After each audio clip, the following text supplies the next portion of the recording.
Okay, hello. Can everybody hear us? This is Dustin, Berserker Bear, with Michelle Gibson. We are going to be doing Star Forts today. I have some pictures for you. I'm going to introduce myself, introduce her channel. As a matter of fact, I should get that up and ready. But we're going to do some video clips and history of Star Forts, Bastion Forts, compare them against fortresses, castles, actually compare them against the ones that I have here in Buffalo, the Niagara region, Fort George, Old Fort Niagara, and Old Fort Erie. We are going to get you a nice presentation as much as we possibly can. My channel is Berserker Bushwhack Tartaria. Her channel is her name, Michelle Gibson. She has extensive research of the old world, the timeline, your Moorish Tartary work, the water towers, ley lines, the realm or globe wide, sacred geometry, flower of life, and the planet circle alignments. Fascinating. I highly recommend going to her channel and checking that out if you're interested in that type of work.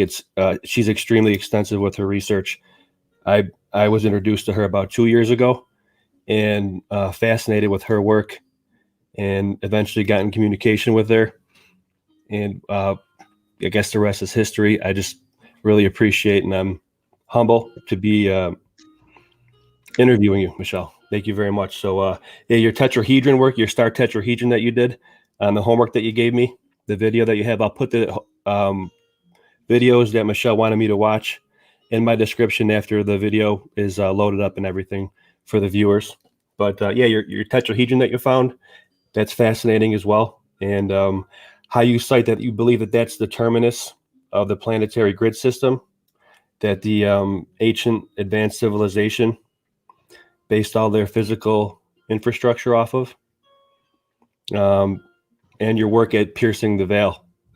And if you can, introduce yourself and where people can find you, maybe expound off of your work at piercing the veil and all that. So, thanks for being on my channel, Michelle, and you can introduce yourself and where people can find you. Thank you so much for the wonderful introduction, Dustin. And I must say your work is very impressive. I really enjoy your presentations, and you have a very detail-oriented mind, and I appreciate that as well, because I do too. And it's really in paying attention to the details and pattern recognition that the true history and the truth of the world that we live in starts to come into focus. A little bit about myself. I was born in July of 1963 and was raised outside of Washington, D.C. in Montgomery County, Maryland, in the Gaithersburg-Rockville area. I was in the Army from 1982 to 1986, and I got money for college. And I did travel. That's when I started going to different places around the world. I was stationed in Augsburg, Germany for 2 years. And when I was on my breaks, I would love to jump on a train and go see different places. So that was another part of my journey that led to where I am today with all of this research. Just by being at different places and picking up what's there, memories of things. And then when I got out of the Army, I went to college and I got a degree in social work and psychology. And I was a geriatric social worker most of my career. And that was between like 1989, and I stopped working as a social worker around 2003, I believe. And then I've done other things professionally since that time. So I didn't ever go back into social work. I think I was burned out on it by that time. And I've lived in a lot of different places. I've been fascinated by megaliths most of my life. And I would watch, as soon as it came out on the internet, megalithomania conferences with a lot of different earth energy researchers, and watch their stuff and be absolutely fascinated by things being the same all over the world. I think we talked before, Dustin, that we have the same Sure have. Yep. have the same influences. Hancock, Robert Schoch, Exactly. Yep. Bavo. Mm-hmm. Right. I think the very first alternative history book I ever read was Robert Bauval's Orion mystery. And I read Fingerprints of the Gods, and just fascinated. It's like, who did that? How's that possible? But that was my education. And the other part of my education was learning about sacred geometry. And I lived in Fairbanks, Alaska from 94 to 99. And then I moved back there in 2006 and lived there from 2006 to 2012. And, it's like my whole life has been this journey, I think, to uncovering this information, because it's like everything I've ever experienced has something to do with it. And so I learned about sacred geometry around 2007 in a Flower of Life workshop. And Drunvalo Melchizedek was a teacher that brought this information back, and I followed his work closely for about 6 years during that time. And he made a video in 2010 called Birth of a New Humanity, and he talked about an actual physical grid that was constructed. And I'm thinking, okay, who could have done that? But that was the very first time that I had any concept of an Earth grid, and that it was actually physical. And when I moved to Oklahoma City to help with my mom when my brother moved her from Florida, that period of time that I was there was when I really started to wake up to this ancient civilization and make my own discoveries and start doing my own research. And you have the graphic of the map with the Star Tetrahedron on it. I have the actual map in front of me, but you're going to see it better if it's on the screen. So that's the Flower of Life, and all sacred geometric shapes are contained in that, and that's actually the creation pattern of the universe. Everything's based on the Flower of Life. And so the actual map is here. It's tattered, it's torn, but this is really where my own journey started and my own original research. And since I had already known about sacred geometry and the research that I talked about with megalithomania and ley lines and things like that, I had it sitting, pull it back up just again real quick. Yeah, that kind of thing. All those patterns are contained within it, the Platonic solids. And it's important knowledge. The ancients knew all about this stuff. It's also connected with vortex-based mathematics. So I had this map sitting on my dining room table. And by this time I was traveling with friends of mine to places. Once I started to figure out that there was a code of cover-up words that were calling ancient infrastructure natural features. Words like bluff, cliff, canyon, mesa. And waterfalls is another one. I mean, there's just so many things. This was an amazing civilization that goes back to ancient times. And what people think are natural were man-made. And that's how they've managed to cover it up. I live in Sedona and I'm surrounded by ancient infrastructure. But people see red rocks and they're amazed at how amazing nature is. And, they don't see the infrastructure that's actually there. And it's laid out in sacred geometric patterns here. There's a tree of life here. There's a star tetrahedron. There's a pentagram. I mean, there's all kinds of stuff, and it's all connected. So you can find that in a book by Mark Amaru Pinkham called Sedona, City of the Star People. And he talks about the sacred geometry that's here. And it's actually since I moved here that this has really taken off for me. So, I might be soaking in some of the energies that are here as well.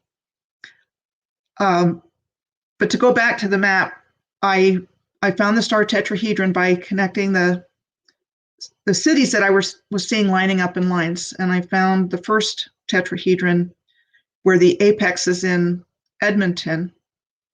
And then I thought, okay, well, I found that, maybe I can find another one. And so I found the bottom apex, which is in Merida, Mexico. And then I extended the lines out and I had to switch to a globe.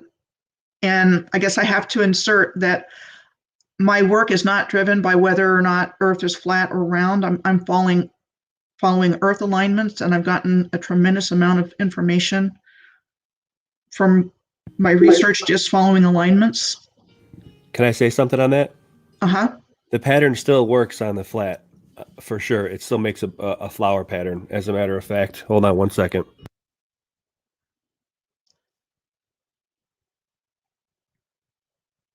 And that's what I find as well, and it works either way. The important thing is the sacred geometry and the ley lines. And in my research, even though my passion is the ancient civilization and bringing it back to awareness, I have found evidence that our perception of space and time was tampered with. And I do talk about that in different places. Showing where the globe came in and who invented it and when they did. And ancient maps are flat and they have ley lines on them, the older maps. And they took the ley lines off and they turned it into a globe. So even though that's still not what drives my work, it definitely gives me pause, and I can say, yeah, I found evidence that all of that was tampered with. So anyway, once I found the Star Tetrahedron and I extended the lines out, and I had to switch to a globe because I couldn't visualize where the lines were going on the other side. I needed the visual to continue plotting the alignments. And what that resulted in is about 19 pages of spreadsheets with data points of cities and places in alignment. And all of my research is based on these alignments. And had I not done the work of tracking the alignments in a number of my blog posts, which I turn into videos, had I not done that research, I would not have gotten the rest of the picture. It was following the alignments that showed me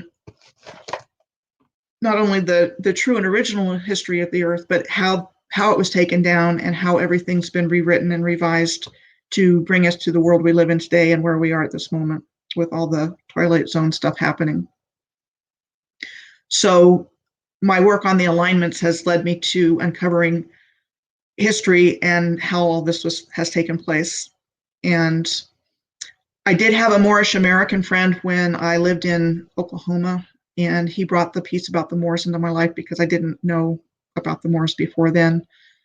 And learning about the Moors and Moorish science, which is based on sacred geometry, and how they've been removed from the historical record, collective awareness, but they were the actual builders of civilization. And within the Moorish civilization, there were different empires, and Tartaria was one of them, Barbaria was one of them, the Mughal Empire, the Ottoman Empire, the Persian Empire, empires within empire. And so it's Moor actually refers to Mu, which is better known as Lemuria.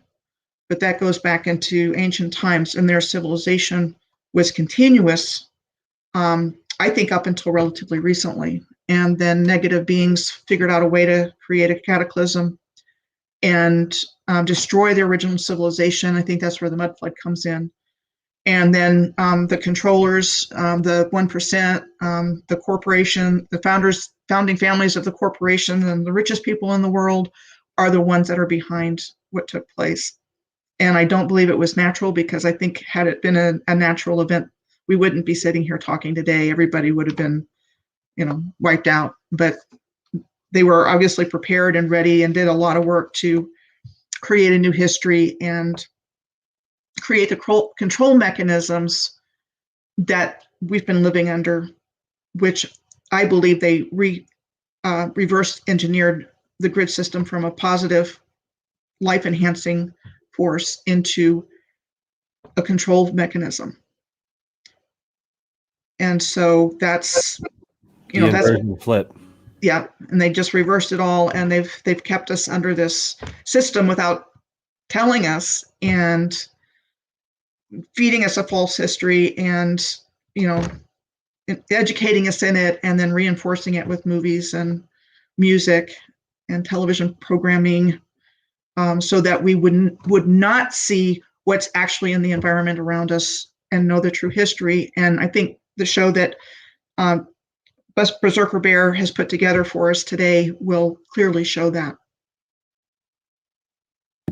Well, thank you. I appreciate that, Michelle. And I agree with you 100% that I think that's also a dual purpose, the utility of them showing that truth in media, whether it's music, movies, even games. I think they believe it relieves them of their karmic duty because they are telling the truth in a certain way. Right, and it's whether or not you get it, right? There's a great scene in a movie that I haven't watched yet. It's called Under the Silver Lake, where the guy's playing the piano and he's telling the protagonist of the movie there is truth in media, and it's something that if you don't get it, then it's not meant for you. And there's no right and wrong in that. It's some people attribute right and wrong and to that. It just is. It's the constant yin and yang of the black and the white. It's always going to be there. You just got to find a way to navigate through it, as we all are right now. So thank you very much. So let's get right into it. I'm just going to ask questions that are related. I gave you the outline, and we're just going to go down through it, and I'm sure there'll be enough generated talk back and forth just from these questions. So if you're ready to go, I got everything. I got my coffee, and I appreciate everybody being here. Canada Dummy, and yeah, please hit the like button if you will. I appreciate it. So let's do some. Yeah, and as we talk about it, Michelle, I'll go through and pull up the related or whatever you want me to bring up. Okay, and also I've got tabs up on mine. We've got some echo right now. Okay, that's better. So I've got tabs up as well, so I'll be sharing my screen as we go through the questions. Okay, cool. Let me know because I'll stop sharing. And do you want to share a screen right now and see if we can? Yes. Okay, so I'll stop sharing. Okay. And now you share. Can you share it? Yep, I'm going to share it now, and then I'm just going through the questions that you gave sequentially.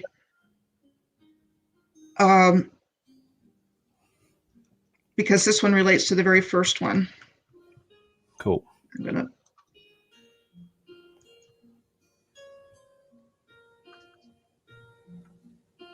So go ahead. No.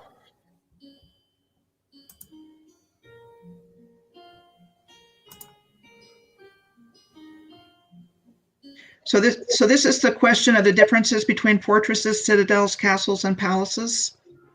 Yeah, how come it's not sharing your screen though, Michelle? Actually, you know what? Add to stream. Here we go. That's easy. This is easy. Okay, cool. Cool. Okay, so what I found is when I was following the alignments, I kept finding star forts. I wasn't looking for them originally, and then I realized that when I looked, I was always going to find them. And I found them under different names. So fortresses, citadels, castles, and palaces. And we're going to be tying a lot of different information in. So I'll save my finding out about star forts for another question that you have for me. Well, yeah, you know what? As a matter of fact, Michelle, if you want to take the helm and share your screen while I ask you the questions and things that I show related, or when I need to bring up the examples of the videos I have, we'll do that. And then let me know when you want to bounce something off of me. So we'll go through and we'll. Okay. Or if you want me to share mine, it's okay. Whatever you feel. Okay. Let me figure out what I did because I thought I was screen sharing. We have the Martin Liedke effect here for you guys. Side thumbs for Martin. Okay, I'm going to share screen again. I'm sorry, I thought I had it in there. Don't worry about it. We're firing from the hip here. This is how we do it with Mike and Tartaria. So you're good. Okay, can you see it now? I could see it. Yep. And now I got you. Okay, great. All right, here, check it out. There you go. Okay. Well, let me start here. This brings in Sylvie and New Earth. Right. So what are the differences between the fortress? So the first question I had was, what are the differences between fortresses, citadels, castles, palaces, because in mainstream, star forts are actually called bastion forts. So Michelle will detail her findings on that. Okay, so what I was finding as I followed the alignments, and I wasn't originally looking for them, were star forts. And again, star forts are everywhere. And I found them being called citadels, like you said, fortresses, castles, and palaces.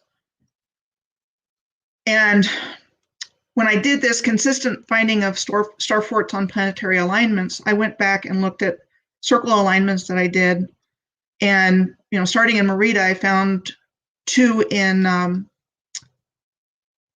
Campeche, which is close to Merida. And I want to make the point that I find star forts in pairs and in clusters. But I also found them called different names, and they were still star forts. And I'm just going to, and different shapes. And that's the point that I wanted to make when Dustin and I first started talking about this program. And I saw his one on the pier near where he lives that he fished on the other day.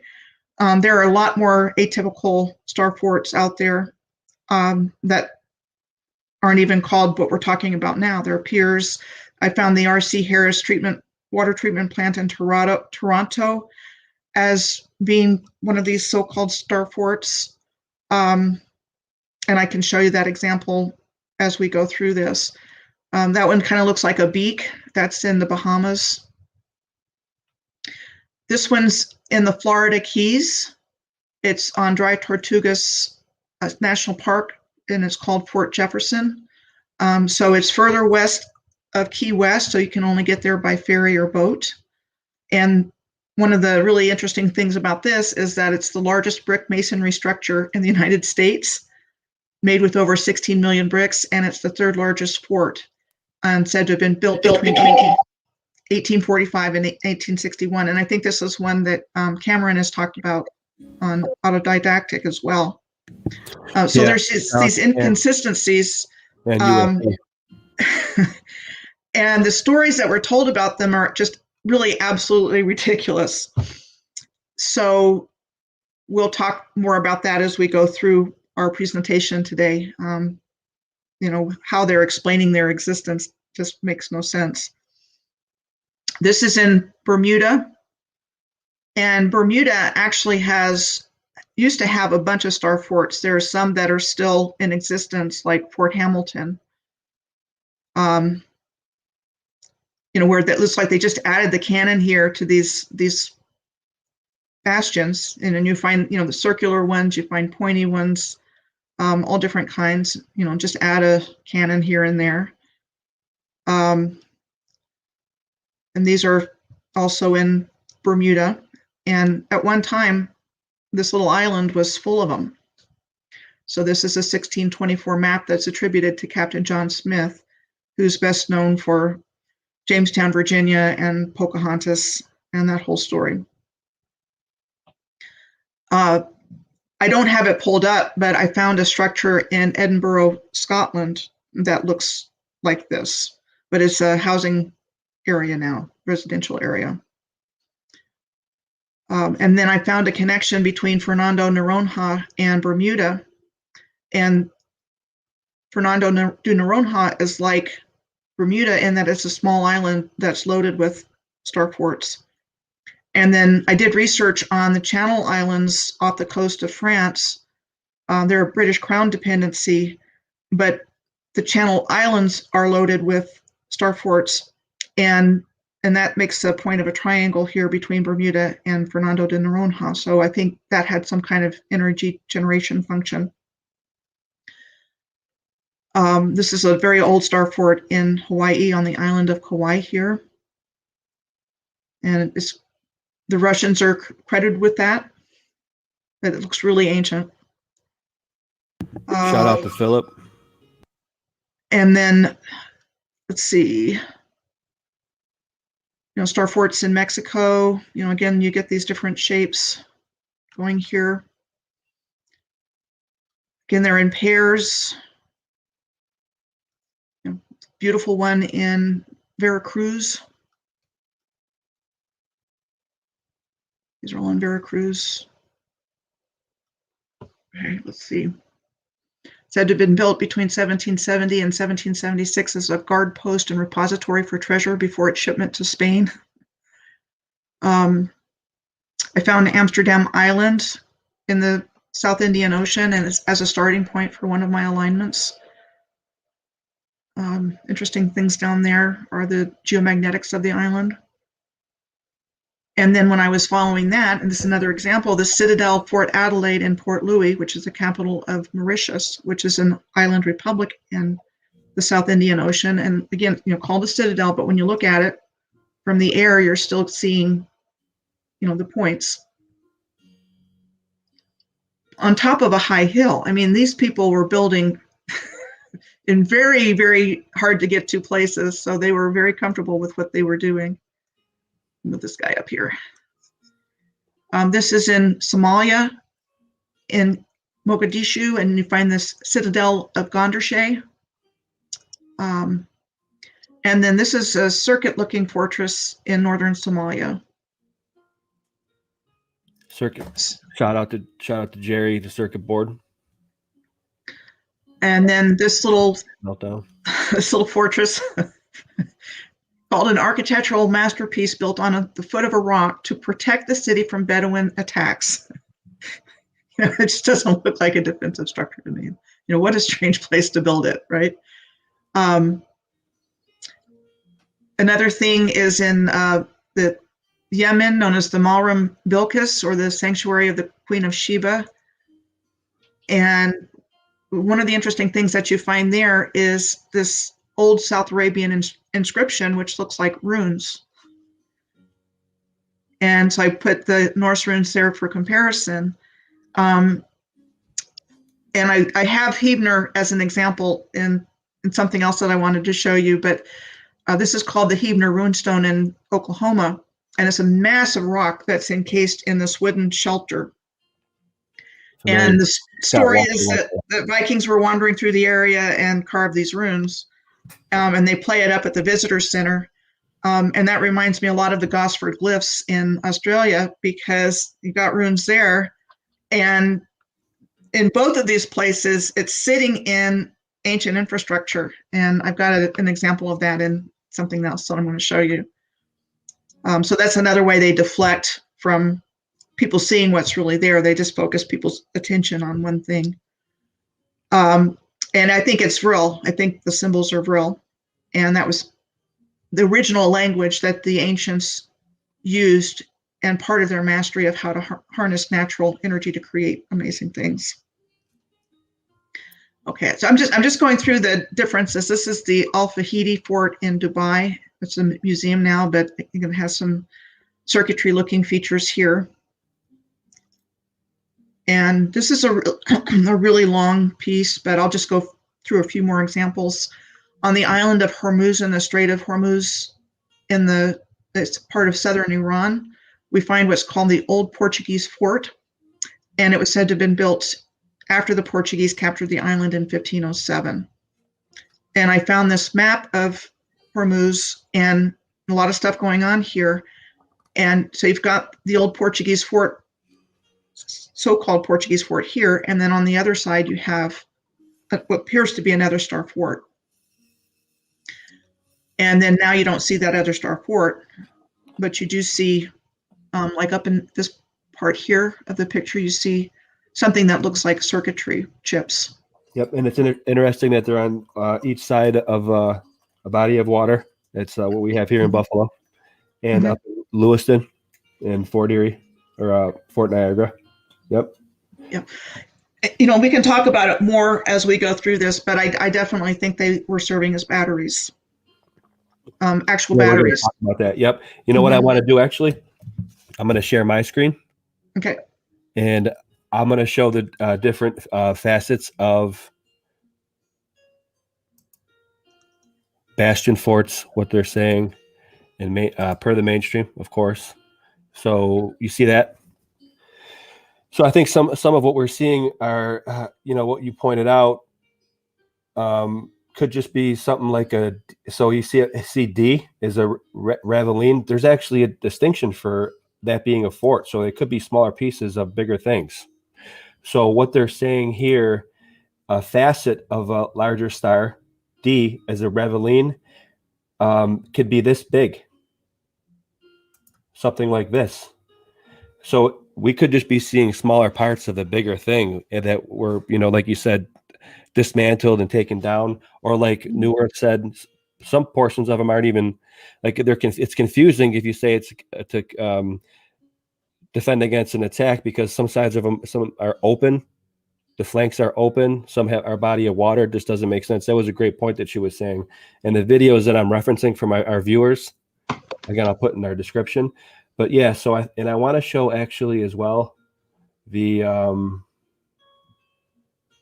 we're going to do the actual mainstream definition clip here, Michelle, the one that I sent you as a just so people see what we're saying here.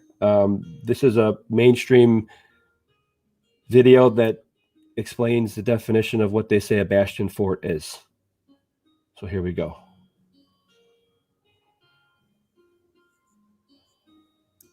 You might need to share your screen again and put the sound, click the sound button. Oh, yep, you're right. Good call. So let's do this. I'm glad you trained me on that. Okay. I just found out. How perfect. Like within the last 2 weeks. Perfect. So clutch. Okay, so share audio. This one, share. Thank you, Michelle. You're the best. I learned so much from you. Medieval fortresses were usually built high or on hills to make it possible to rain down arrows on approaching enemies. But these straight and tall walls, curtain walls, proved vulnerable to cannon fire. After the invention of gunpowder in the 9th century in China, the first depictions of cannons appeared there in the 12th century.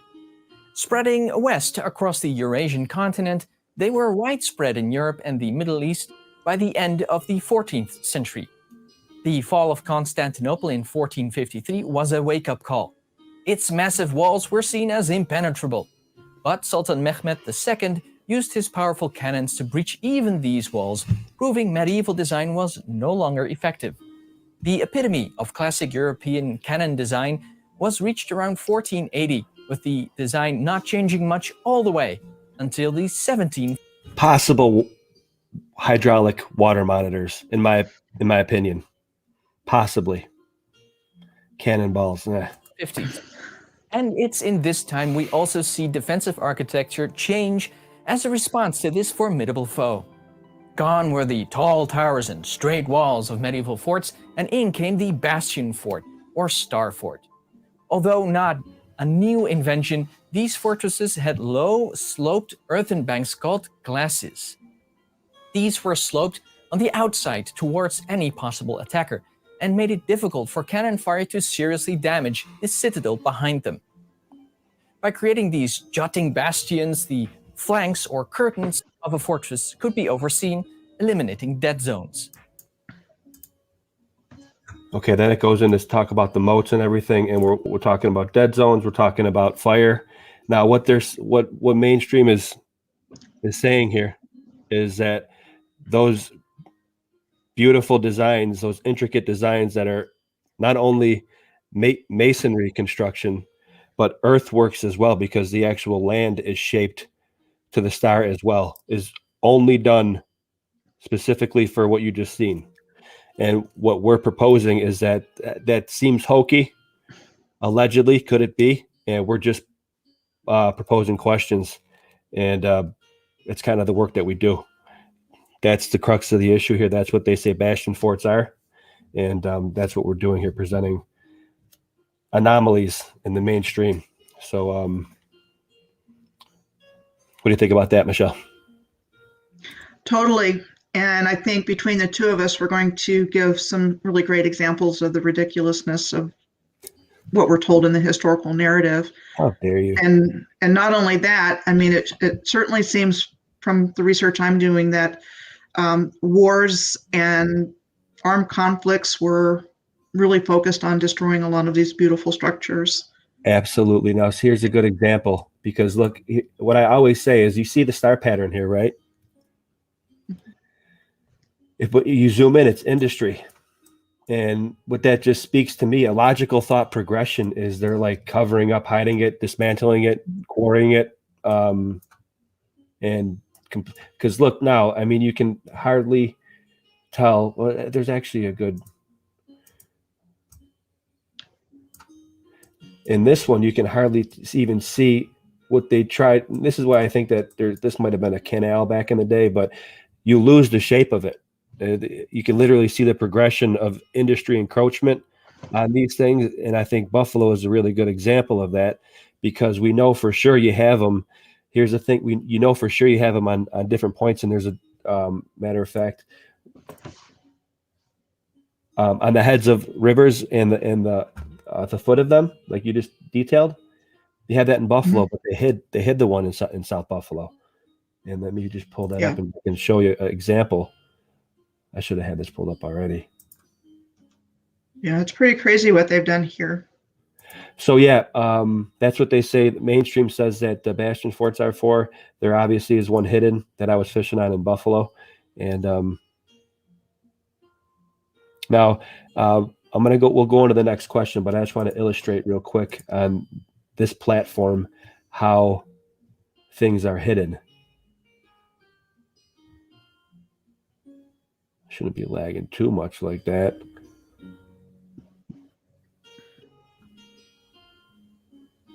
Okay, so here's Buffalo. I'm glad I was right here. Can you see that?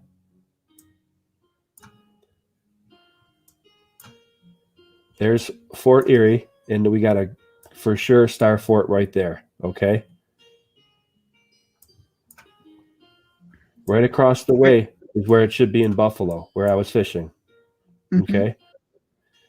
That's what it used to look like. These are Library of Congress maps. You see the Star Fort here, and then it's lost here. They do that purposely, for sure. Also, I can double down on that with when they present stuff like this in books that I look up that on the internet. This is an 1812 Niagara frontier during the War of 1812. You can't find this picture too easily on the internet. This X right here demarcates that Fort Erie star. So that's why I say guaranteed this was a star here, because it's even labeled on this 18. And again, the War of 1812, I had the clip of that. The guy says you won't find a cornerstone before 1813. And you got a star marker here in Buffalo. And other pictures of this, Michelle, that X is gone. So they do try to fudge it out. Yeah, so that's my argument, and I'm sticking to it. They definitely paved paradise. Yes, they did. And they profit from it, because we're talking about energy. So the modern energy industry is based on this ancient technology. I have no doubt about that. I agree. So let's go on to the next one, referring back to New Earth and a lot of work that she does. Also, I have to mention my good friend, another researcher, is Philip. It has a lot of Philip Druzinin has a lot of videos about Star Forts too. And I was going to mention him also. But what's New Earth's name? I forget her name. Sylvie, I think it's Sylvie Ivanova. Sylvie, yeah, the most pleasing voice in the entire internet. Plus her channel is fascinating. Okay, so let's get into the next one. Do you agree? I mean, she's been doing this work for a long time, and she was definitely part of my journey. So I'm really glad that you had that as a question, and I'm going to go ahead and share my screen. Yeah, Michelle, you know what? Let me end mine. Yeah, you said you watched that video of hers in 2015. Fascinating. Yeah, I did one of the very first blogs that I did was about Star Forts, and I learned so much more than I did when I did that. Can you see my screen? I sure can. Let me add it. Now, I got married in 2015, Michelle. Yeah, I mean, I was doing in 2015. You were woke to this. I was waking up to this. It was before I found the Star Tetrahedron in North America, in 2015, but it was part of my journey to waking up to all of that. And I was starting to figure things out, and Sylvie was one of the few channels at the time that was doing this kind of work. And so I watched a number of her videos then. And so that was in 2015, and 2016 was the year this started taking off for me. And when I found the Star Tetrahedron. And star forts are really a gateway topic to this subject, because a lot more people know about star forts and ask questions. Yeah, they're so visually engaging and beautiful, right to the eye. Yeah, it makes sense. Yeah, I think this is the actual one that you showed that graphic of, the Fort Fortange in the Netherlands. Okay. Beautiful one, lacy one. This one's in Portugal. And Hakodate in Hokkaido, Japan. All over. And I found this also following an alignment. When I was tracking it, I went right across this place in Hokkaido. Palmanova, the one that you showed already, which looks to me a lot like CERN. Definitely.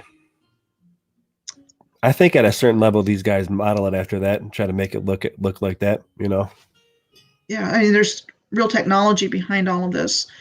And I linked her video in this particular blog post. And then this is a much shorter one done by somebody else. And so that was in around, I think, November or December of 2015. And it was my very first introduction to the subject, like I said. But what happened within just a couple of months, somebody mentioned Statue of Liberty being on a star fort, and that's Fort Wood. It's 11 points. Put their stamp on it. Mm-hmm. So within a couple of months, I was at Hebner Runestone State Park that I just mentioned a little bit ago. And I saw this, that same pattern here.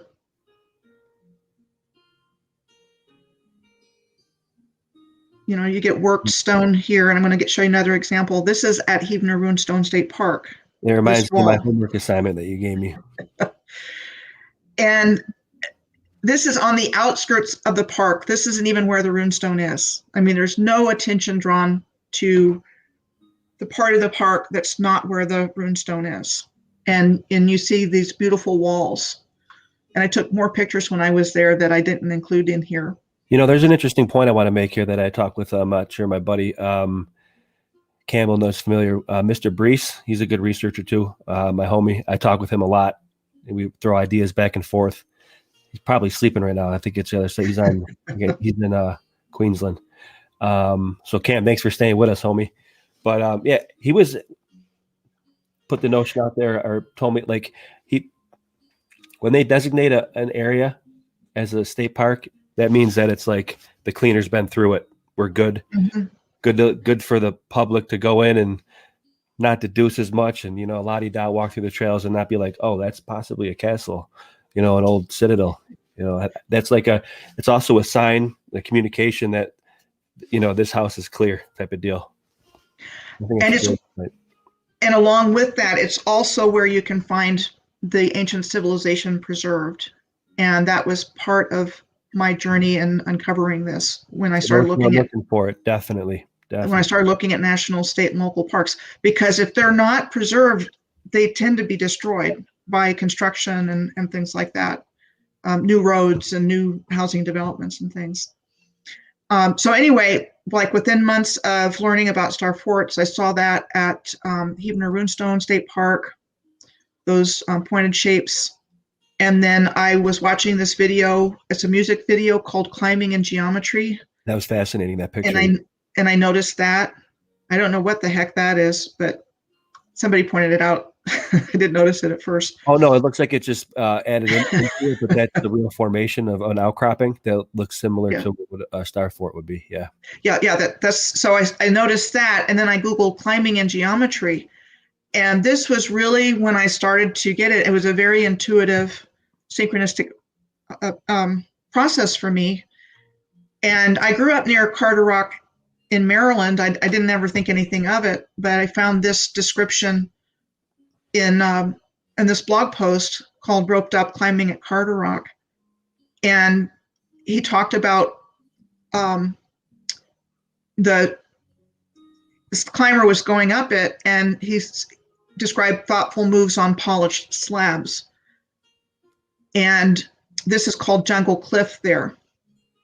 And Carter Rock is also the home of the Naval Sea Systems Command. And I don't remember if you and I were talking about this just a little while ago, or I think I was talking about it with somebody last night. They build military installations on top of power nodes. Camp David, the presidential retreat in Western Maryland, is also built on a powerful place. Most famous, I'm sure, people know Area 50, Area 15. We'll try to escape the bots. Mm-hmm. Yeah, I agree. And you're in the area that you are is known for being a hot spot as well, right, Mm-hmm. Michelle? Yeah, it is. And like I said, I think I probably benefited from living here.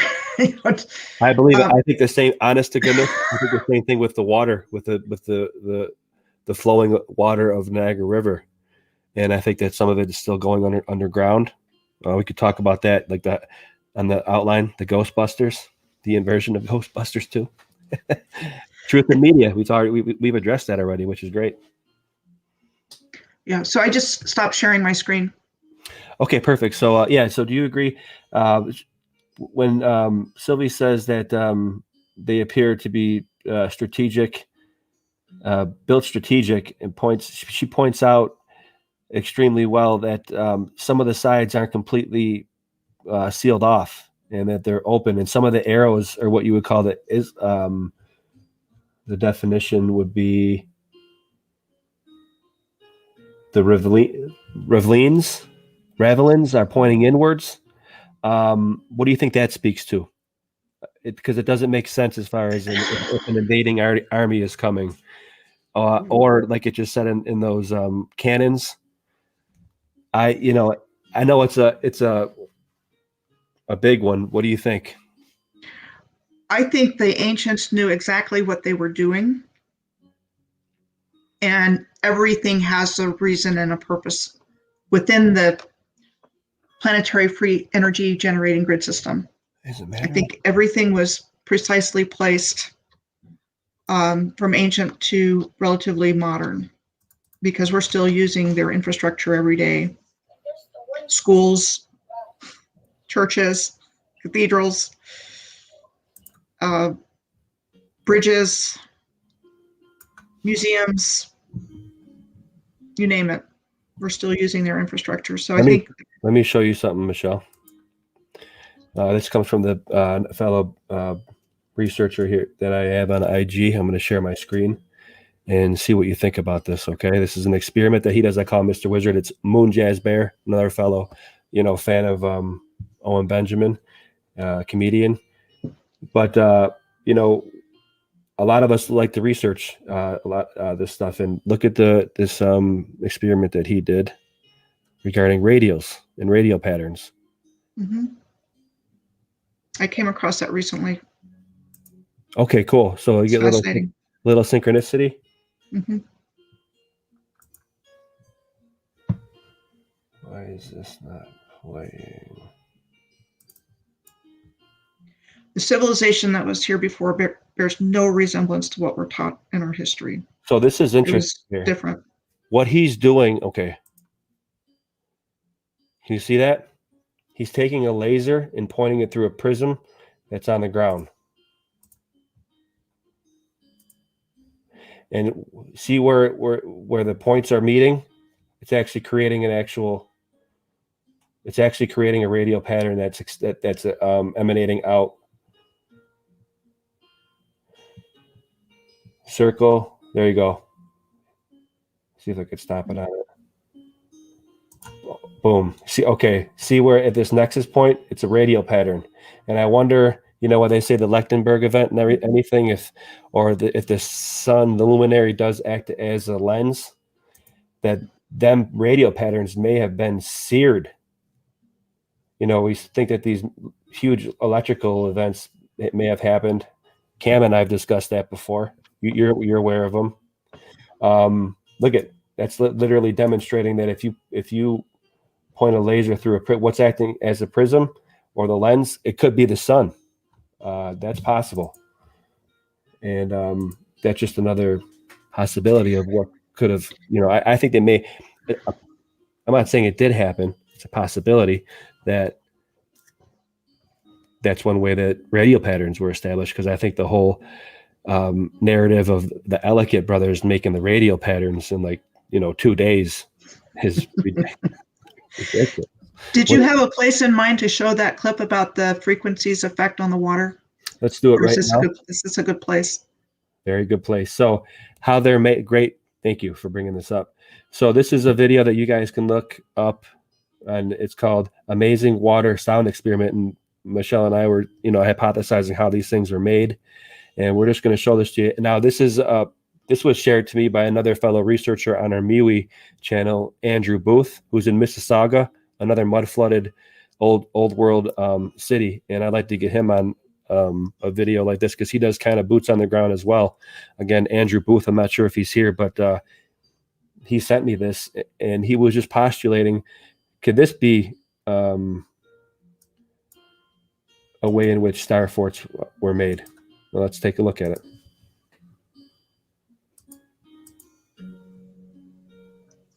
Of course.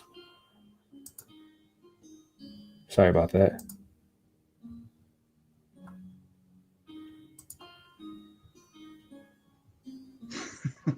Yeah, of course, right? Darn YouTube and their ads. You guys can see my music playlist. I don't even monetize my YouTube channel, and I still get them. Yeah, I take it off. I keep a couple of them on. I play with them, I don't need it. Okay, so what they're doing. Here you go.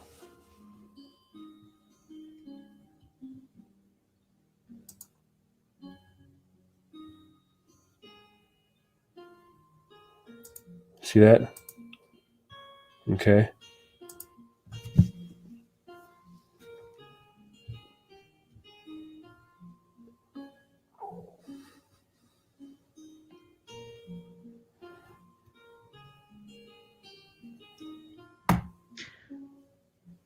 Boom.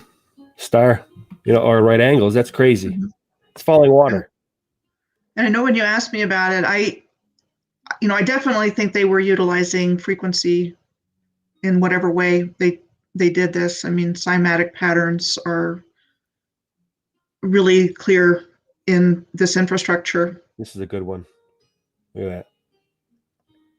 Sound, Walls of Jericho sound, the horn of Helm Hammerhand in Lord of the Rings.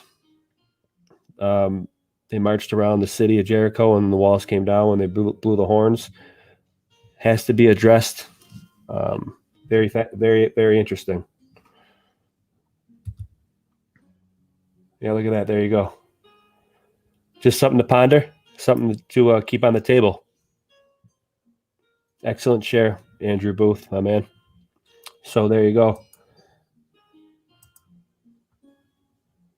Yeah, I'm not sure how that would happen, but if you take into account the possibility of the Lechtenberg event, you can't take that kind of stuff off of the table, right? So let's move right along here. Regarding star forts and water and the power generators, perfect segue. Do you believe that they were ancient power generators? Keeping in mind that New Earth says that water is a key component in extracting the gas. That's one thing that we think that these things are, is gas.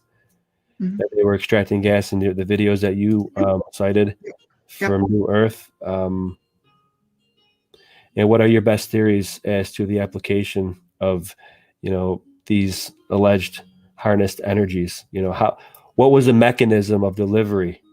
To what end, what terminal, how was it used? I mean, literally, what do we use it for? What was the utility of it? I know it's free energy. How was it transferred? I do have answers to your questions, but that's that's a big subject. I'm just rattling off. But I could definitely put forth what I think was going on. And that question also talks about Malta, which is what I had pulled up to go into. But definitely, Go right ahead. I'm gonna go into something else as well because of what you said. But I guess I'll start with Malta. But what you mentioned about the gas, and I have to say, I see gas wells all over these ancient sites, especially when I was doing my own field research. I would see a megalithic wall in Oklahoma, and there would be a horsehead well sitting right there. And I think the same thing's true with the star forts. They're definitely harvesting that energy. So I'm going to go ahead and share my screen. Perfect. And I don't have to worry about audio because it's my blog post. Oh yeah, make sure you check that audio. All right, there you go. So I just wanted to share a little bit about Malta because Malta is like a Disney World of sea forts and stonemasonry. It's just absolutely mind-blowing what's there. New Earth has a great thing about that. It's amazing. It's like, oh my God, how did they do that? Unbelievable. And so I didn't have any problems finding star forts when I was looking around Valletta, which is the capital city of Malta, which is an island republic that's between Sicily and the country of, come on, Tunis. Sicily, Italy. So it's between the island that the boot of Italy is kicking and the country of Tunis in North Africa. Okay. And Tunis is the site of the historical Carthage. Oh, Tunisia. Yeah, Carthage. Yeah, Tunis is the capital city of Tunisia. So it sits between those two countries. Very familiar. And it's not far from Egypt, and this. Right, so it's the northern part of Africa, right across from the southern boot of Italy. Yep. And all the same architecture and infrastructure, it's all throughout there. So it's all throughout everywhere. So I'm finding these star forts all over the place. And during the days of the British Empire, they just went right in there and sucked everything up and claimed it as their own. But all kinds of star forts there. And I'm just gonna kind of go through a lot of the stuff. Go ahead. I'll be right back. Can you just go through this and I'll sure do your presentation? Give me 30 seconds. Okay. So cathedral looking buildings there. Theaters, the same street corner style of architecture is all over the world. I go into my thoughts about why they called theaters Orpheums, and Orpheus was a musician and poet said to have the ability to charm all living things, even stones, with his music. And I think it's a reference to putting us to sleep with movies and things like that. And this is the same style of architecture I was just talking about. This is Malta, this is Mexico, Merida, Mexico, this is Juarez, Mexico. This is in the Ukraine, this is Prince Edward Island, and this is in the country of Guinea in Africa. And one of the points that I want to make, there's a couple, when you see these in these protected harbors, typically you'll find these man-made jetties, and there's a lighthouse on either side. And I think I have an example of that with this one. Lighthouses are part of this system as well. So you've got this beautiful old masonry with the lighthouses. Again, multiple examples. You see that at the port of Dover in England. Same idea. But another thing I wanted to point out with these star forts is they were bombed during World War II. So Fort St. Elmo here, which stands, there's like 3 star forts in a row here.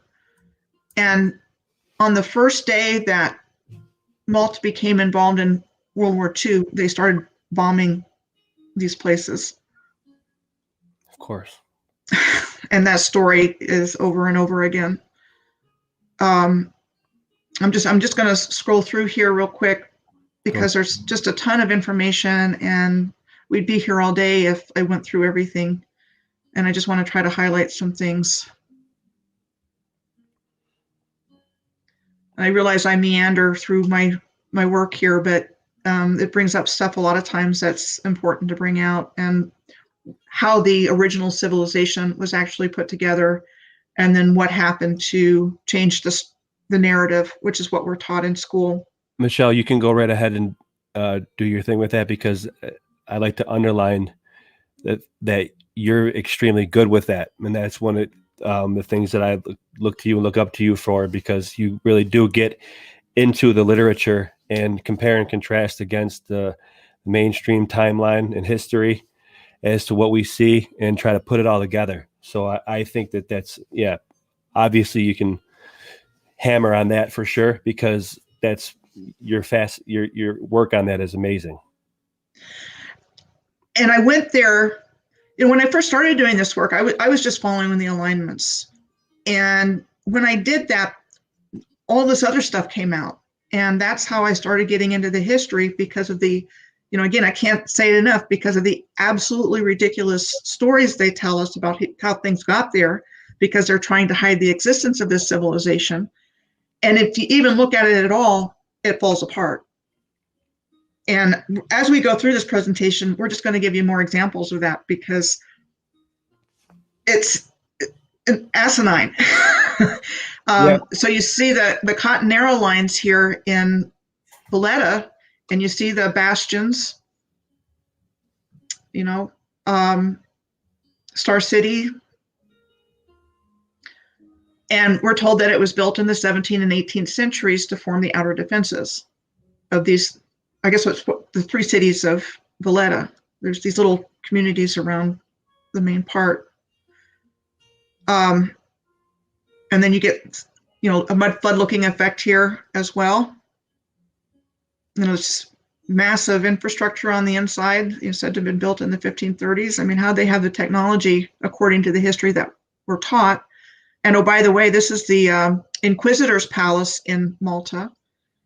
So the Inquisition comes in, and then they just start torturing people. How did we get to this place we are today at such a low level of consciousness collectively?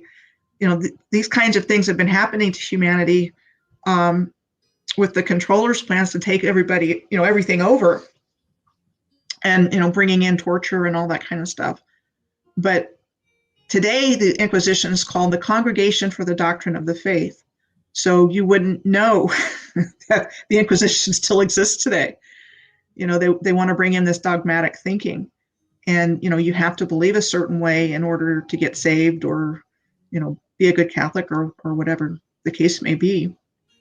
So I'm just going to scroll down, because, like I said, there's just, a ton of star forts here in Valletta. And this is the only place in Malta I have really studied. I'm sure if I did a deep dive on Malta, I would have my work cut out for me. So it's interesting. I did an interview the other day, and I didn't think to mention this, but the whole subject of mer people came up, mermaids and mermen, and were they real? And you've got these statues all over the place showing half men, half fish. So I'm just going to throw that out there, because it came up earlier this week. The Phoenician coming from the water. That's what Martin Liedtke would say. Mm-hmm. Shout out to Martin, Flat Earth British. So they are in statues in different places. This is in Sicily, in Catania in Sicily. And there was the one that I showed you in Valletta, which is the first one, because that's why I started going down the Triton rabbit trail in this. So the main city gate of Valletta from 1871 is when it was supposed to have been built. Most of the city gates have been changed or destroyed in Valletta. This is what remains of the Opera House, which was bombed during World War II. Okay, so That's what's left. They've turned it into an open air theater. It was said to have been built in 1866. More mud flood looking appearance. And then it was bombed during World War II. Of course. And, that story's repeated over and over again. But this is kind of what I wanted to show you. I mean, this is rock cut.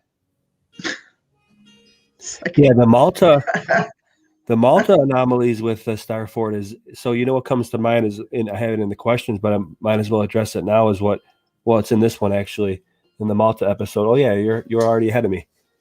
Because Brian Forster, we come from the megalithic intrigue, and Brian Forster, his work is, I guess second to none in that department. Yeah. Well, go ahead. I was just saying, check out Paul Cook's channel also. Oh yeah, he's done great work on that, on everything. He's doing great work. Oh, geez. And he lived there. He lived in Malta. Malta, right? He did, yeah. And so I'd like to get him on one of these with Cam and everything. Yeah, he's one that you really want to look really closely at. This city, Valletta. I recommend his videos highly. I remember, he's actually there. About Malta, where he goes on the street views, is really cool. Yeah, and then so to extrapolate off of that and kind of combine disciplines here, if you will, with the megalithic and I guess the alternate history that we research. Brian Forster, I pull from him, for example, when you see something like Malta, because he'll say with the stuff that he sees in Peru, that different styles of construction indicate different civilizations, and I see that here in Buffalo. Granted, the War of 1813 allegedly burned everything down. There's still merit to that, to hold that to what we see at Malta, what you're going through. He specifically says different styles of construction indicate different cultures or civilizations. I want to go back to what I was just showing you from Google Earth, but that's why I went down that way a little bit. So to give you some perspective, this is that elevator. And I pulled this out because if you just look at the depth of the stonework here, I mean, how in the heck did they do that? And when did they do that? Because it's really ancient looking place and ancient stonework. And so this is another view of where the Baraka Lift is. Look at that. And it just give you an idea of the depth of this place. And that's just one piece. And this was said to have been constructed in 1905, closed in 1973, dismantled in 1983, and that a new lift was inaugurated in 2012.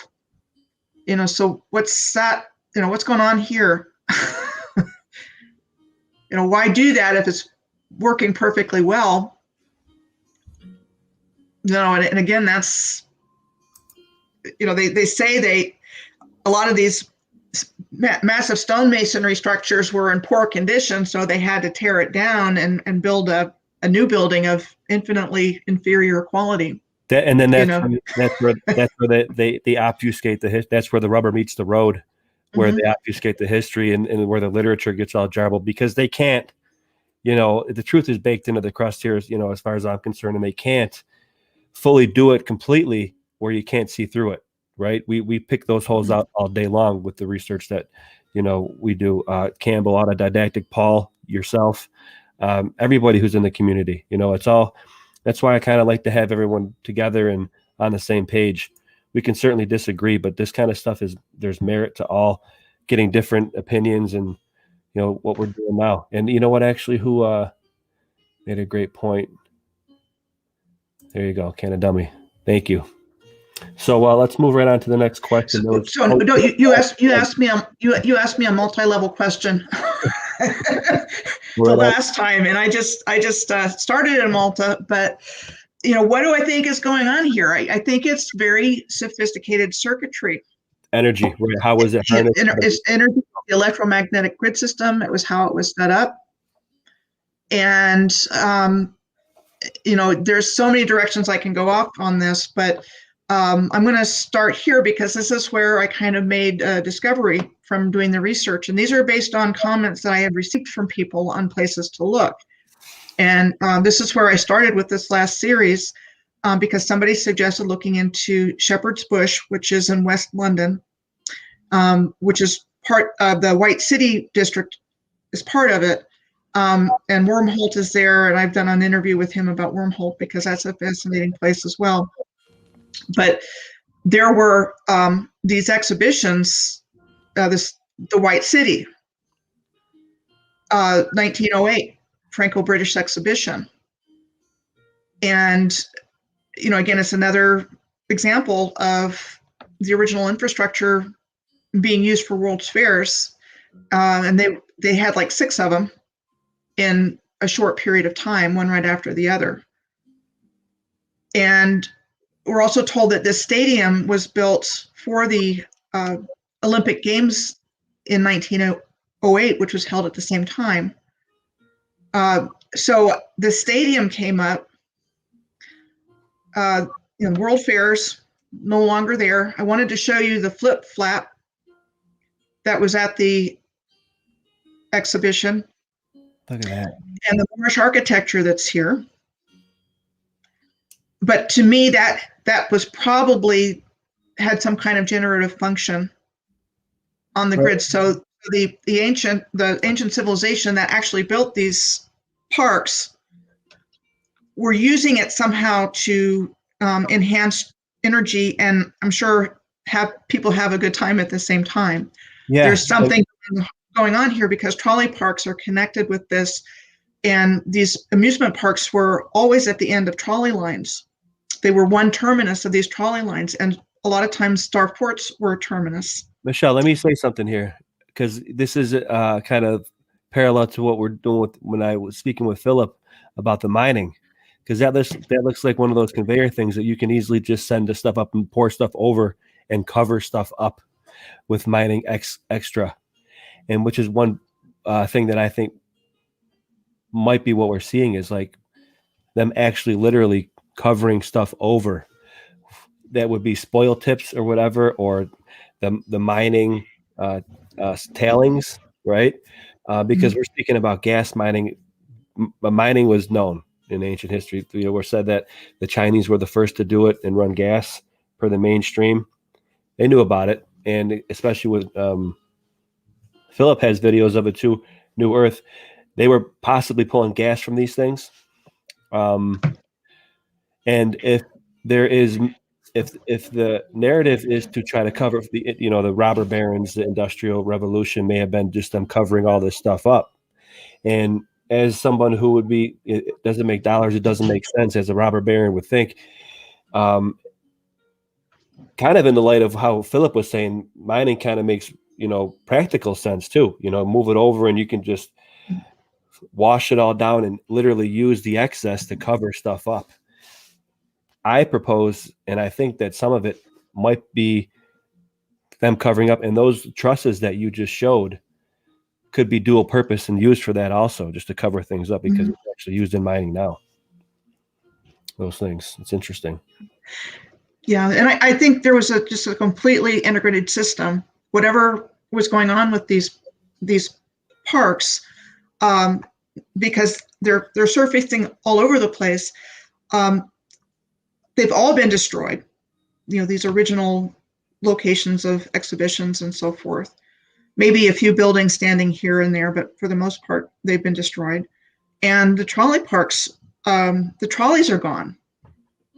So I think all the rail lines, railroads and subways and electric streetcars, I think that was all part of this system, this free energy system. Yeah, and it was all over the earth. So let me just go on down here real quick, because this part's about those World Fairs. I'm doing the research for it. I'm making connections back to previous research. Let's see.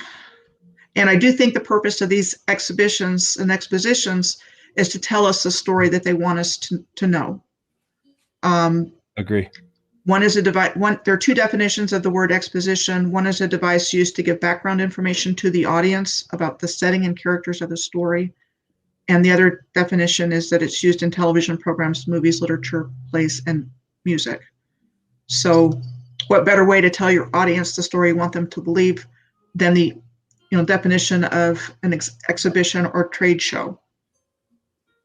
So they're setting the stage for us. This is what they want us to know about history.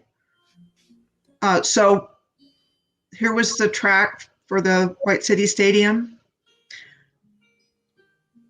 that we're told. We talked about the Olympic Games that were held there. And then it became host to the English Greyhound Derby between 1927. It was closed in 1984, and it became BBC White City today, because the stadium itself was demolished in 1985. I like how they always put like activities and games over these things, baseball stuff, or parks, golf courses. It seems like it's a mock. You're playing over the old world. It's part of that, but I think there's an energy function going on here. I think they're harvesting energy. It's dual purpose. And duality. It's performance enhancing, but they're also making a heck of a lot of money with the people that are there betting on dogs and horses and cars. And there's gambling in a lot of these places. So they're just making a ton of money with this. So Shepherd's Bush tram terminus, trains are gone. These electric streetcars replaced by buses in 36. And this story is repeated all over the world. It went from this, low cost, low polluting form of transportation that was all over the world, and replaced them with buses. And so part of their scam. So when I was looking at all the stuff in Shepherd's Bush, I was reminded of Sulphur Springs in Tampa, which I visited last summer and did a whole study of. It was the last field research that I did, because I was drawn by the water tower that was there. And then I looked around the whole area.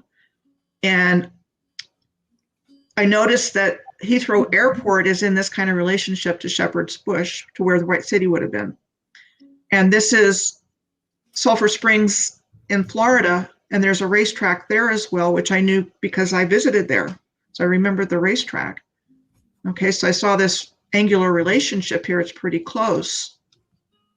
You get the oxbows, which is another feature. All rivers are like this. I mean, the Thames is like that in London. There's something going on with energy as well with these. So anyway, there's water towers in both places. But I was really drawn there by the racing track. And Sulphur Springs used to have a little park there. And Busch Gardens is in this same area. And this is where the race course is today, the Greyhound track. It's been closed for a while. Sulphur Springs was the northernmost terminus of the streetcar lines here. So you see that pattern developing. And again, that's something I'm finding over and over again. The trolley tracks are removed. The evidence is gone. Of course. They still have a little bit of a functioning one. Michelle, that one video that you had where there's the tram lines in the middle of the jungle, and there's no other, that's like proof positive for sure that the narrative is shot. Like Definitely. No I mean, that's like, yeah. So when you say the grid, that's a logical thought progression that we're on a grid, we're on some kind of lattice grid, and you can harness it somehow. The mechanism is unknown. I don't know. Obviously, they remove components, but I forget what video it is of yours, but it's like in the middle of... It's in the middle of the jungle. It's Manaus in Brazil. It's like the heart of the Amazon rainforest. And there's proof of electric tram lines there. And there's no other like roads around, and it's like... Oh, yeah, that was an eye-opener for sure. Yeah, I mean, it's like, that's another one of those ridiculous stories. Unbelievable. Like, we're the conspiracy theorists for like pointing it out, like the unbelievably ridiculousness of it. Like, it was supposed to have been built in the 19th century by the European colonizers, and there's no roads there. There's a road now, it's like 400 miles long, and it's like the worst road in Brazil. But they had tram lines. Electric trolley tram lines. Fascinating. So this is in Sulphur Springs. So the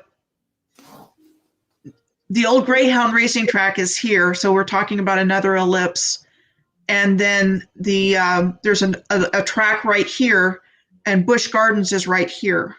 Okay. And I made a connection between Busch Gardens and Shepherd's Bush. I mean, what's going on with the bush? But so I'm starting to notice these geometric relationships with all of these ellipses. Your Star Tetrahedron, the flower of life. Yeah. This is Las Vegas. Imagine the electricity that's going on there. I mean, there's something going on. And again, they're taking full advantage of it.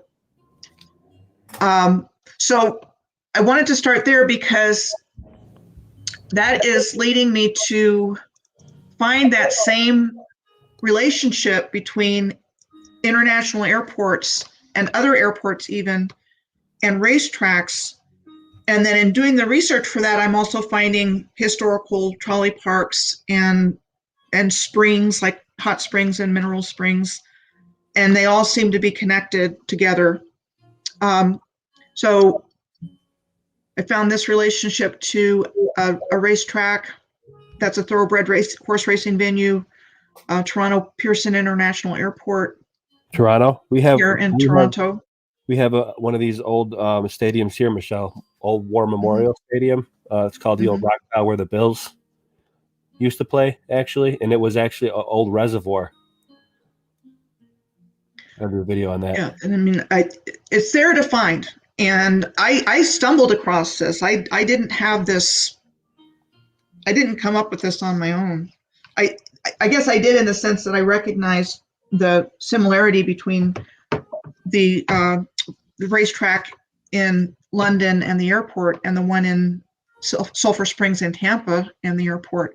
That was when I first noticed it. And then people would leave me other suggestions. So these are all based on suggestions that people made for me to look at.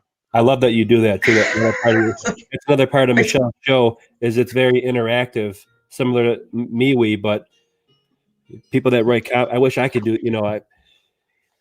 it's cool for you because you go in and you dig out the recommendations from your people, your contributors and your commenters. It's so cool.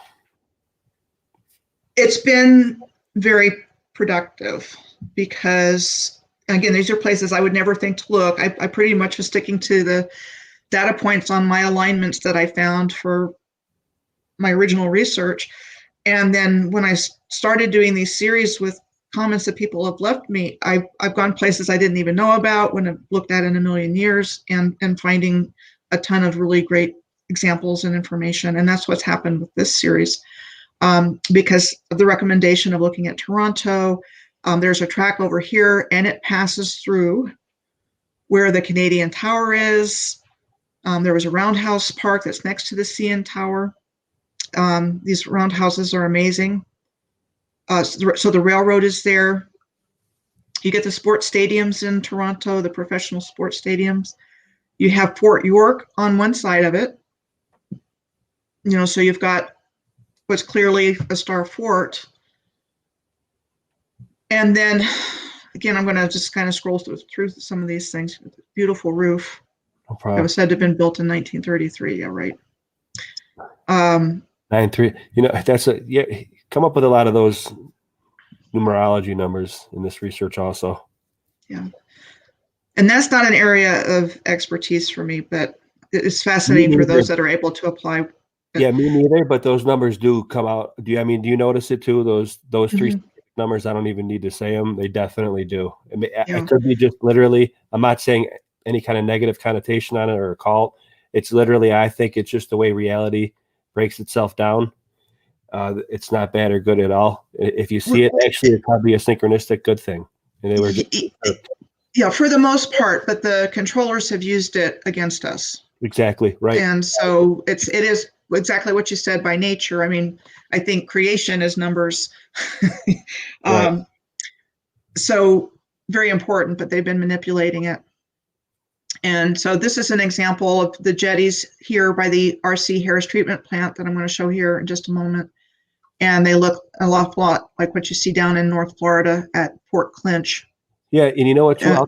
I'll tie in the next question too, Michelle, because a lot of these old pictures that we see of these star forts have cathedrals in them, and we think of the healing with the cathedrals and the cymatics that you've done actually in the videos that I watched.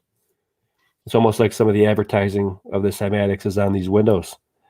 Yeah, I think so. You think that's in conjunction with this energy and almost like a benevolent heal. I get a sense of a benevolent healing energy.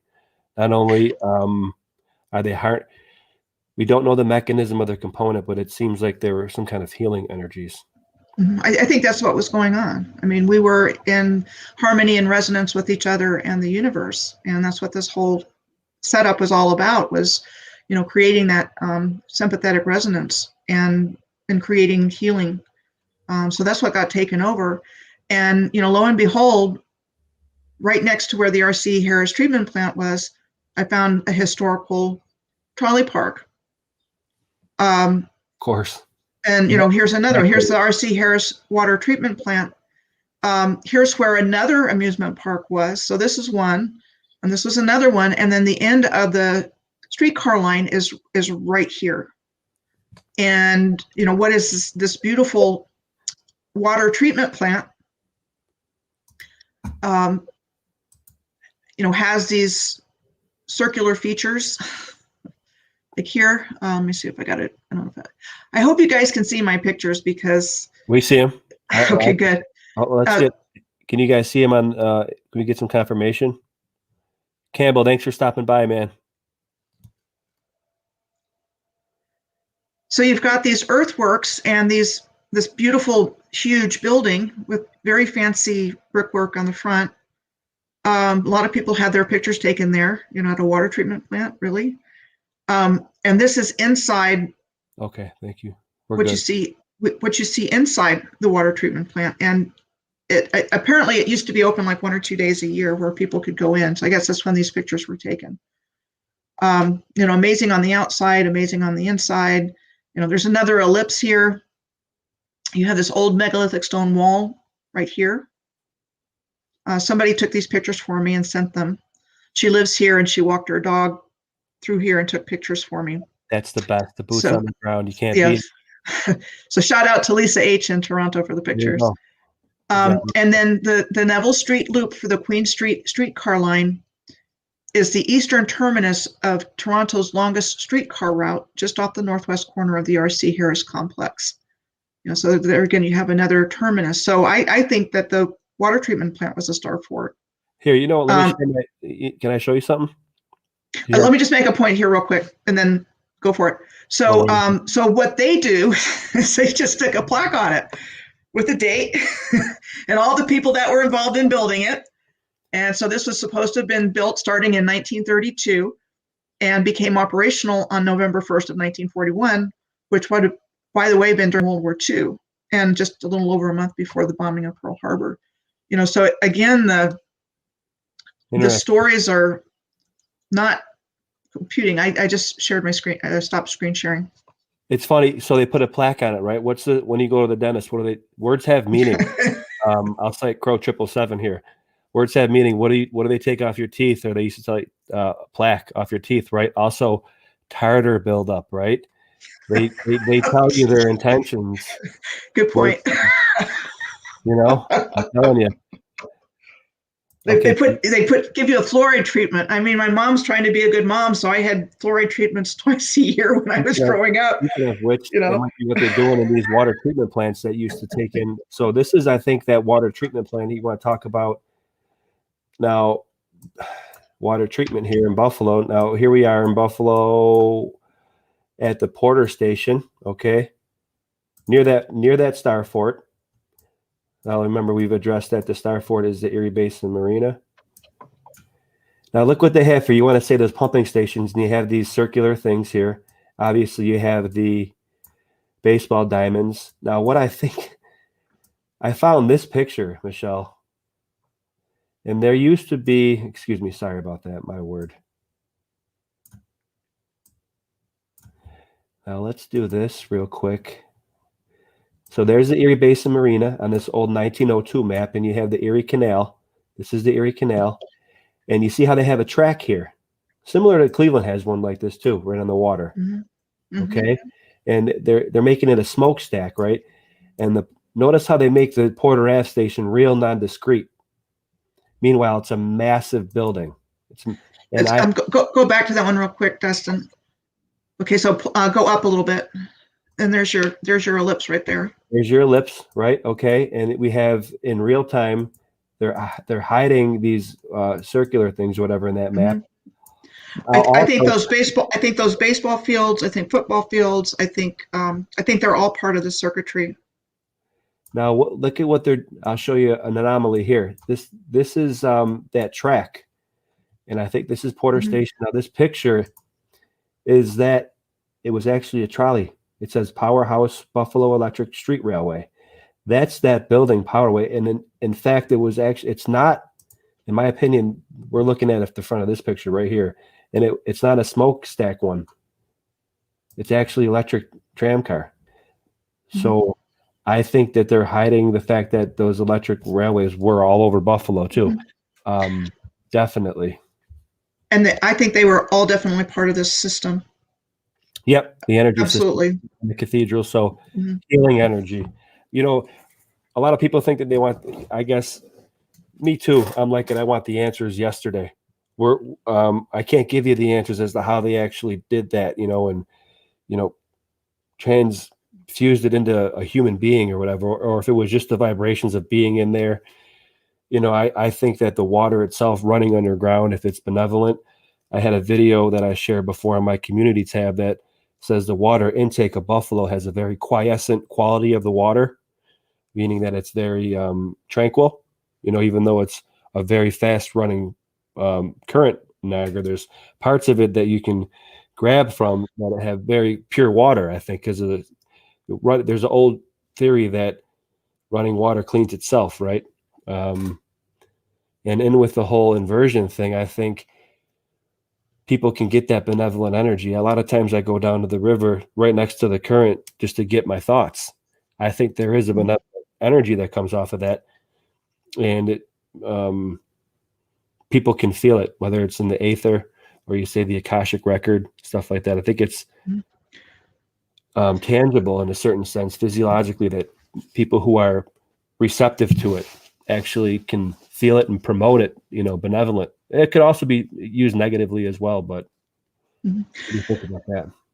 And your next question kind of ties into the one that I was just showing. And so I'd like to screen share and go through more examples of that angular relationship I was showing, as well as the cathedral windows and how that was all set up. So let me share real quick. Let me ask, do you want me to ask the next question? Get on to it? No, go ahead and ask that question about the cathedrals. Okay. Many of the pics of the stars show cathedrals with signature Antiquitech. Could these not only have been power generators, were they also centers for cymatic vibrational healing? There you go. Okay. I got that. Let me say this for you. So let me go back to where I was, because this is all tied together. Okay, so this is, I'm going to go answer that question, but I'm going to show you some more relationships. You've got the Los Angeles International Airport. Again, these were all suggestions that people left for me. And you have an old racetrack, which was at Hollywood Park, that's been torn down. And you've got the main football stadium, the Forum, there in Los Angeles. This is in Baltimore. Same idea. And then the professional sports are over here. You also find railroad tracks there, right next to the stadiums. That's what Camden Yards used to look like. Just beautiful. They still have that, but it used to be rail yards. Wow. But they still have rail yards pretty close. I'm going to scroll down. Okay. This is in Sydney, Australia. You've Shout got out to Sydney Dan. International Airport, and you've got the Royal Randwick Racecourse. Down under. It's also a thoroughbred racecourse. You've got something going on in Minneapolis. And the old Met Stadium is where the Mall of America is today.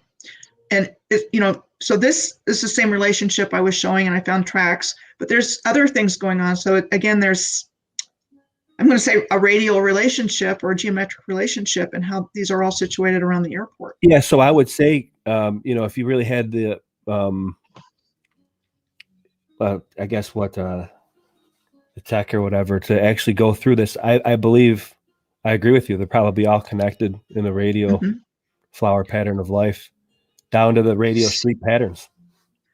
So just in the examples I've shown so far, there's like 7 places in different places around the world that have that same relationship. And then it speaks to that realm-wide one, empire or civilization or culture, because they're building in the same way, So this part of it gets into your question, and yeah, I mean, it definitely, it's. I don't have time to look at every single airport and look for a track, so that's why following up on people's suggestions is so helpful. But I'm sure if I did, I would find it. Exactly. So I'm looking at. So I'm not an electronics person. I'm intuitive, and so I looked up ellipses, and sure enough, I found ellipses in circuit boards. And then I found the term elliptical polarization, which has to do with magnetic fields. And again, I think this is an electromagnetic system. And I found these elliptical antenna, which you find with satellite dishes and ultra-wideband communications. And when I was looking up this information, Dustin, is when I found this radial, actually an axial ratio of 2 antennae. And as soon as I saw that graph, it made me think of cathedral windows. Absolutely. Look at that. Great find there. Wow. And again, that was like what I found when I was looking for this information on ellipses. And that was, go ahead, I'm sorry. No, just like hip fire, you're going through something and you randomly say something that is a pivotal, crucial piece of the information or a data point, like you say. Excellent. And so this was the article where I found this diagram of elliptical polarization, is where I found this diagram, which brought that to mind. Cathedrals. And then somebody sent me this diagram of what looks like a relationship between cathedral doors and octaves, the intervals between one musical pitch and another with double its frequency. So you've got the same looking appearance with these cathedral doors that you do with this diagram of Walter Russell's. And I highly recommend looking into his work because this dude's been cut out of our education, but he seems to know what's going on. And I'm going to be working to try to understand what all this means, because I can't quite grasp what Walter Russell's theories are telling us. I just grasping that it's hugely important. Torrent energy and is related in electromagnetism. Yeah, super, super interesting. And I tend to believe that as a model of how reality works now. Under, obviously, my creation is I'm a Christian, but I believe it is more an electrical realm that would abide to gravity, or that is what you would explain gravity, as opposed to, in my opinion, large bodies continuously falling around each other, like the Newtonian physics. At one point in time, I did agree with that and believe in that. I don't anymore, and I would cite Walter Russell and even the Thunderbolts project, with their electrical work stuff, but very fascinating. That's what I tend to agree now with as well. And Walter Russell, I would definitely recommend looking him up too, for sure. Yeah, definitely. And, again, saying that humanity was way more advanced than what we've been told. We're not talking about ancient aliens here. If anything, we're talking about an advanced humanity that had a relationship with positive aliens, but not that aliens built all of this. And so you have that same pattern. This shows up in New Caledonia, which is near Australia. It shows up in Finland. It shows up in England, and it shows up in New York City. And that brings me to the Cathedral rose windows, where you see the similarity between the cymatic patterns of piano notes and Cathedral rose windows. Wow. Yep. And you know what? Actually, wow. Some people who are zooming in on the luminaries and the stars with the P900 or whatever, they look similar to what you're showing there. And then there's solfeggio frequencies, which are the healing frequencies that you're talking about. And they make up an ancient 6-tone scale that's used in sacred music like Gregorian chants and Tibetan singing bowls. And solfeggio frequencies, like 396 hertz, from, let's see, from grief into joy, liberation from guilt and fear. And 417 is above situations and facilitate change. 528 hertz is transformation and miracles and restoring DNA. 639 hertz is relationships and connection to spiritual family. And 741 hertz is expression and solution, clearing and truth. And then you have these two that aren't highlighted. 174 hertz reduces pain. 285 hertz influences energy fields. And then above this, 852 hertz returns to spiritual order and intuition, and 963 hertz awaken original perfect state. But they've suppressed solfeggio frequencies. They changed the tuning from 430 to, for example, to 440, and just made it discordant, which affects us. That's an interesting point to make, is where that's why when we go into this research and pull out the fact that I say, a lot of times I say that the phrase I use is a benevolent one world realm, or, empire or whatever, if you will, because we see the characteristics of what their society appears to have been with things like this, or organs in cathedrals. Like they cared about people's well-being so much so that they actually built it into their, I would say, logos, into their architecture, right? And their infrastructure, actually. And here we go with our history that we paint over it, or the academic bottleneck of it, and we say that it was all for war and for bad, and it's completely, and that's just a hallmark, a fingerprint of the inversion. I mean, it's so apparent now, in my opinion. And that's why there's utility in continuing this research. Some might say not, and that you might look at this research and say it's all a lie, and what's the point? Matter of fact, I think the complete opposite, because there always is truth laid out, and if logos is baked in, it's going to leave a wake of truth that can be pulled from.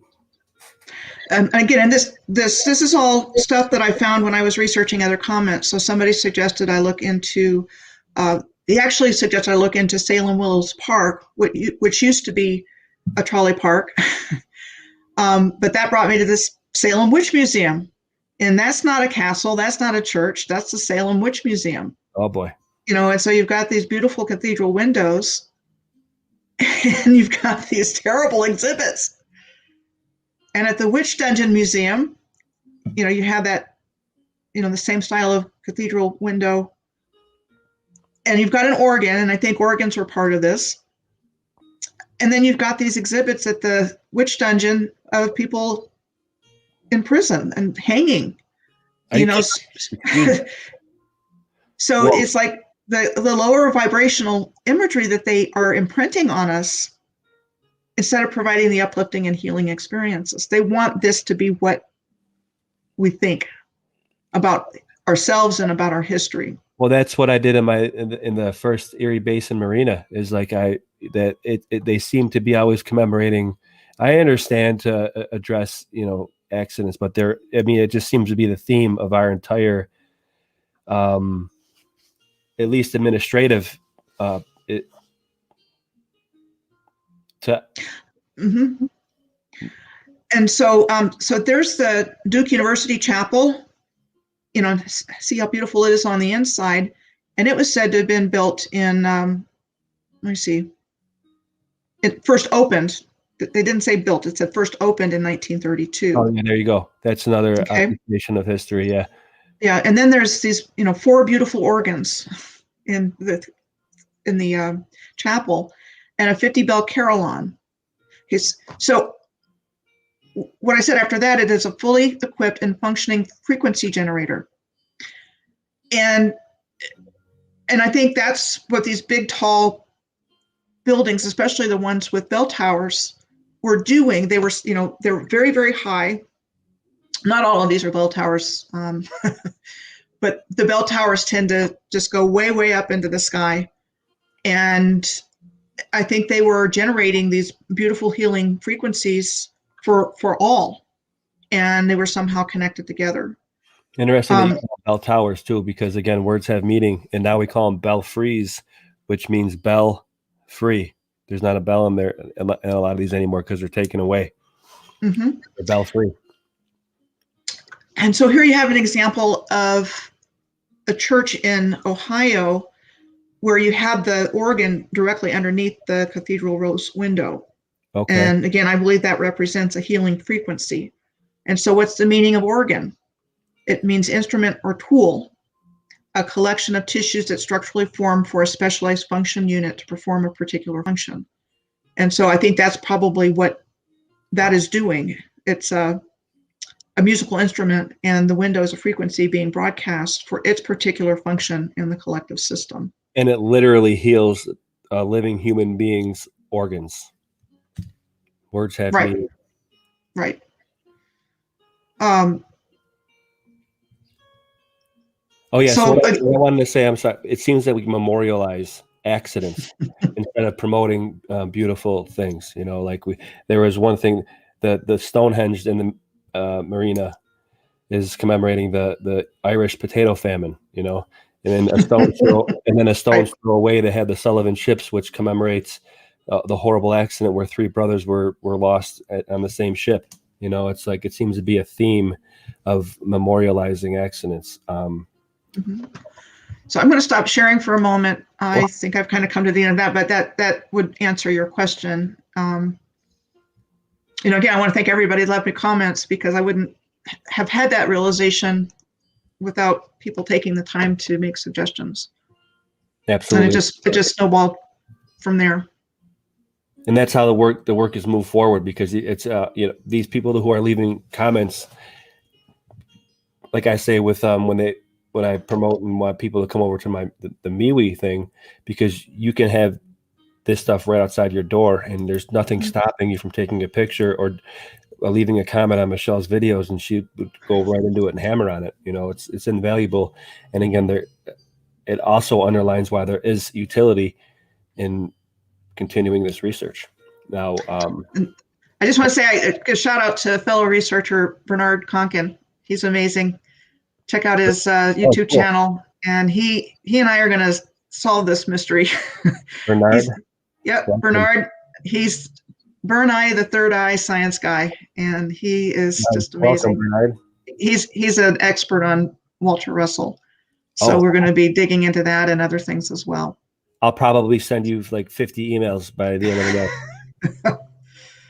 Yeah, it's that's another thing too. It's a good point to note, though. Don't be afraid to send an email. That's how I got in communication with you, Michelle. And everybody that I looked up to when I first entered into this by hitting a YouTube channel.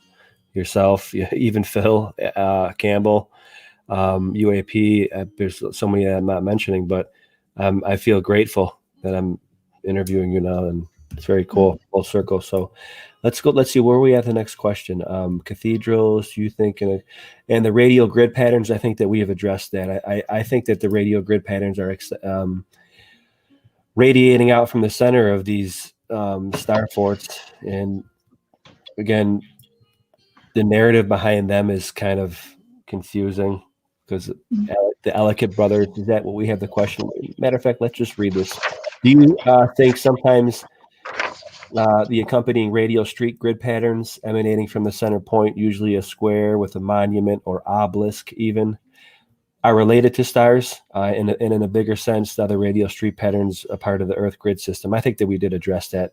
How was the ancient advanced civilization aware of that grid pattern too? It's another good. They just, I mean, they knew who they were, they knew where they were, they knew why they were here. There was no question about that. You know what?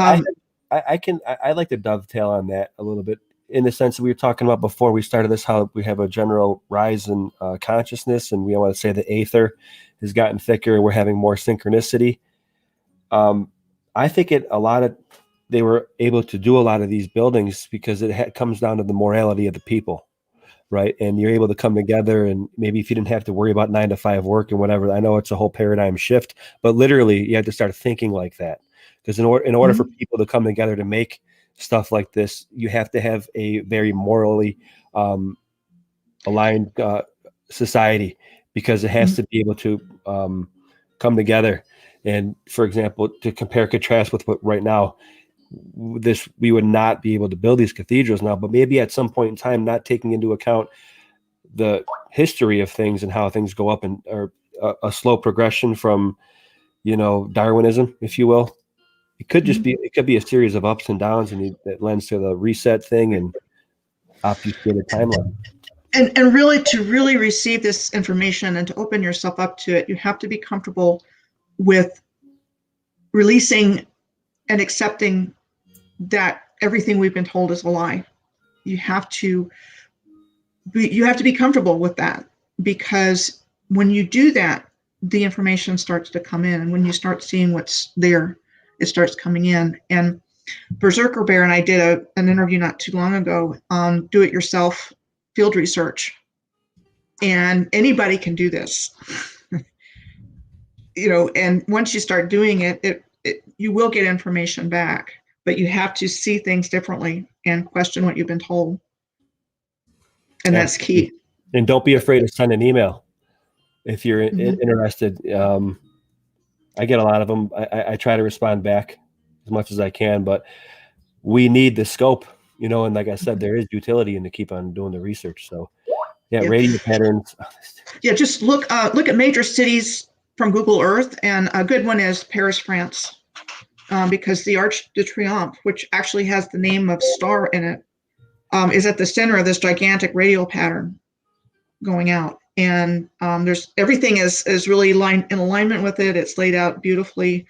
But if you look at any major city, you're going to see that. You're going to see that in Washington, D.C. You're going to see that in London. I said Buffalo, like you've talked about. I want to let you show more of your research that you've got pulled up, but there is one thing that I want to mention that you had on your miscellaneous off-topic points, because it's just another indicator. And I want to talk about the Ames Brothers, if I may. Absolutely. And I found this following an alignment. So I'm going to share my screen real quick and go through it as quickly as I can, because your research is awesome. And, we just kind of synchronistically bounce off of each other. Oh, let's see. Can you see me?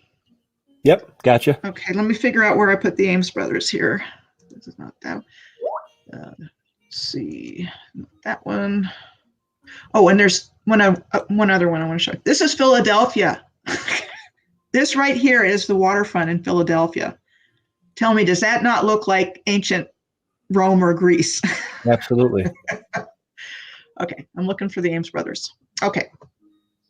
So I found the Ames Brothers right off the bat when I looked at Easton, Massachusetts, when I was tracking an alignment from Washington, D.C. And it's a long-distance circular alignment that takes me to a lot of different places. And right off the bat, I found the Ames Shovel Works. It became nationally known for providing the shovels for the Union Pacific Railroad, which opened to the west. And it was said to have been the world's largest supplier of shovels in the 19th century. Tell me, if you're building a railroad, why would shovels be so important? Or were they digging it out? Which is what I think. And this is the Oaks Ames Memorial Hall that was said to have been commissioned by the children of Oaks Ames as a gift to the town of Easton and built between 1879 and 1881. And then so this guy, Richardson, Henry Hobson Richardson, is given the credit for the architecture, and he was given the credit for a lot of different places.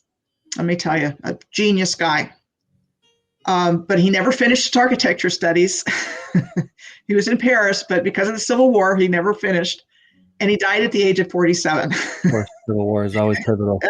After a prolific career in the design of mind-blowingly sophisticated and ornate buildings of heavy masonry.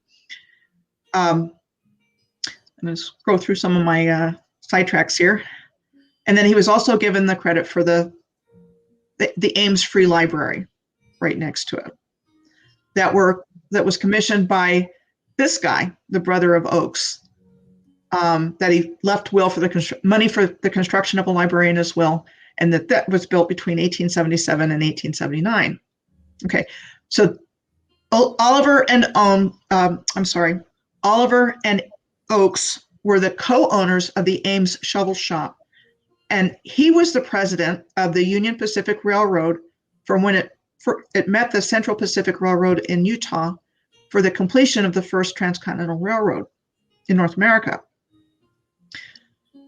So Oakes Ames was a member of the U.S. Congress House of Representatives from Massachusetts from 1863 to 1873, and is credited by many as being the most important influence in building the Union Pacific portion of the first transcontinental railroad. And he was also involved in the Credit Mobilier scandal of 1867 regarding the improper sale of stock of the railroad's construction company. Ponzi. He was formally censured by Congress in 1873 for his involvement in the scandal, and he died that same year. But he was exonerated by the Massachusetts State Legislature in 1883, which was the 10th anniversary of the completion of the railroad. And Ames, Iowa, and Ames, Nebraska were named after Oakes, the criminal, right? And this is the Ames Monument near Laramie in Wyoming, which is also credited to Henry Hobson Richardson and built between 1880 and 1882 for their role in financing the Union Pacific Railroad. How is that any different from today? What's going on? I mean, always been shady, right? But I mean, that whole story is just, a really great example of, something's not right here. It bounces off with the Ellicott brothers, and they're always brothers because they can have the narrative in two different places at the same time, I think.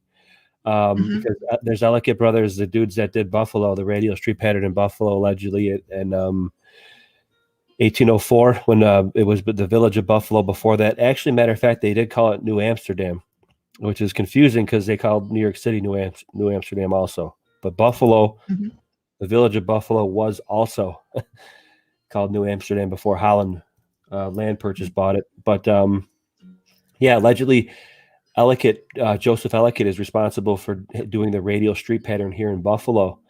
And I'd like to play those clips right now regarding that. Because, the Ellicott brothers, allegedly Joseph, did the one in Washington, D.C. as well. And that's why they have similar street names or whatever, allegedly, It's just very convenient, like we were saying before. It doesn't add up. And of course, there's also Olmsted brothers, like the Robert Law Olmsted in the parks here. Of course, they were brothers too. So,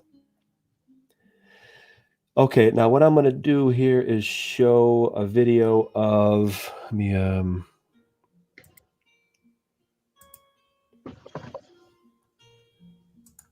check the audio file, remember? Share audio. Now, these are videos of like academic videos where professors are doing presentations about the history of Buffalo. And I pulled out a good one here, and I want to play it. I think it's he realized that the future. Now, he's talking about Joseph Ellicott here, I believe. Realized that the future of Western New York was in Buffalo, not in Batavia.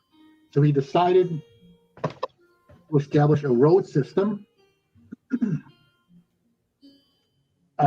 that he felt would spur economic development, which had currently not met expectations. He liked the concept of running avenues at acute angles like spokes radiating from a hub, an idea first implemented by the Ellicott Brothers at the federal capitol in Washington, D.C. Allegedly, like they want to take it off of the old European styles. They gave them the credit for that. So when the time came to lay out Buffalo streets, Ellicott used the same system spreading from a hub that is Niagara Square today. This is an old map of the Holland Land Company purchase. So there you go. Joseph Ellicott is credited for the radial street pattern in Buffalo. Meanwhile, I think that it was dug out, like we were saying, whether it was from a liquefaction event. I think that might bring us into the next question. He's also responsible for the Erie Canal as well. And you know what? I might as well play the other one here along with this. Yeah, go for it. I've been hogging the time. Okay, thank you. Oh, you're good. I have a comment. Okay, thanks. This is interesting. Okay, moving ahead in time, December 30th, 1813, I think a day that will live in Buffalo history. On December 10th of that same year, General George McClure, who was the commander of American forces in the Niagara area, senselessly burned the Canadian town of Newark, which was now Niagara on the Lake. Then he retreated from the west side of the river. The settlers on the American side protested this burning of a defenseless town, an act of cruelty, but feared retaliation. But sure enough, the British forces, augmented by Native Americans, crossed the river and surprised Fort Niagara and proceeded to destroy Lewiston. 2 days later, they continued marching up the river, destroying the villages of Manchester, which is now Niagara Falls, stopping at Tonawanda Creek, where the bridges were destroyed by retreating American forces. So the villages of Black Rock and Buffalo were still on edge, but they were saved for now. They garnered militia forces from Genesee and Chautauqua counties, which came in to defend Buffalo, and confidence returned. However, this quickly, when on December 30th, it was realized they were no match for the British and Indian forces that quickly took and burned the villages of Black Rock and then Buffalo. Panic-stricken, most residents fled the village, and all that was left were a few resistors, which were eventually killed or taken prisoner, all due to the senseless act of General George McClure. So Buffalo had to rebuild, and Joseph Ellicott was a big part of that rebuilding. He was a major player by this time. He contributed personal funds as well as many company funds, and he served on a commission with the state legislature, which was created to help war victims. This is also a reason you will not find any building in Buffalo with a cornerstone prior to 1813. Everything was destroyed and rebuilt around that time. Everything was? So that's kind of the crux of it. Everything was?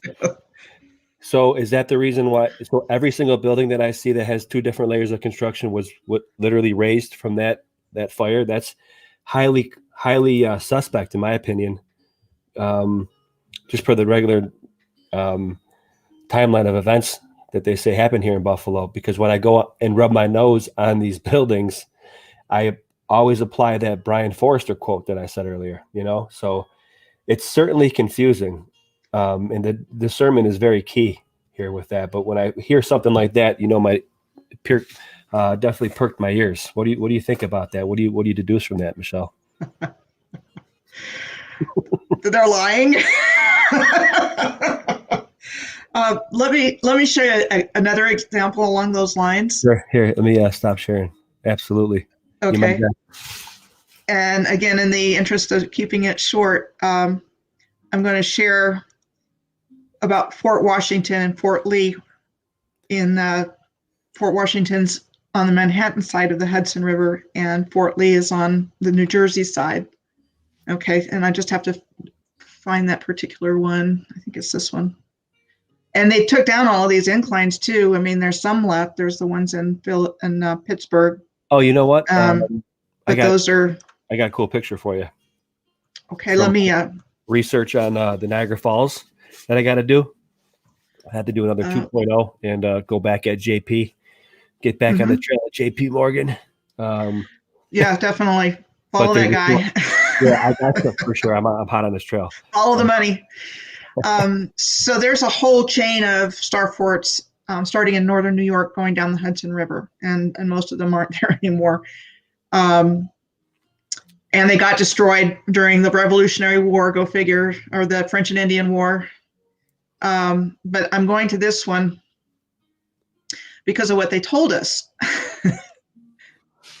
So what they told us about Fort Washington was that it was a fortified. I'm sorry. Another plaque. Yeah, another plaque. Fort Washington was a fortified position at the island's highest point near the north end of Manhattan, said to have been constructed to prevent the British from going upriver starting in June of 1776. Sorry, I'm going to laugh when I read this. Starting in June of 1776 by Pennsylvania battalions of the Continental Army for General George Washington. Fort Lee, also known as Fort Constitution, was said to have been constructed starting in July of 1776 on top of a bluff on the Hudson Palisades directly across the river from where Fort Washington was being built at the same time on the other side.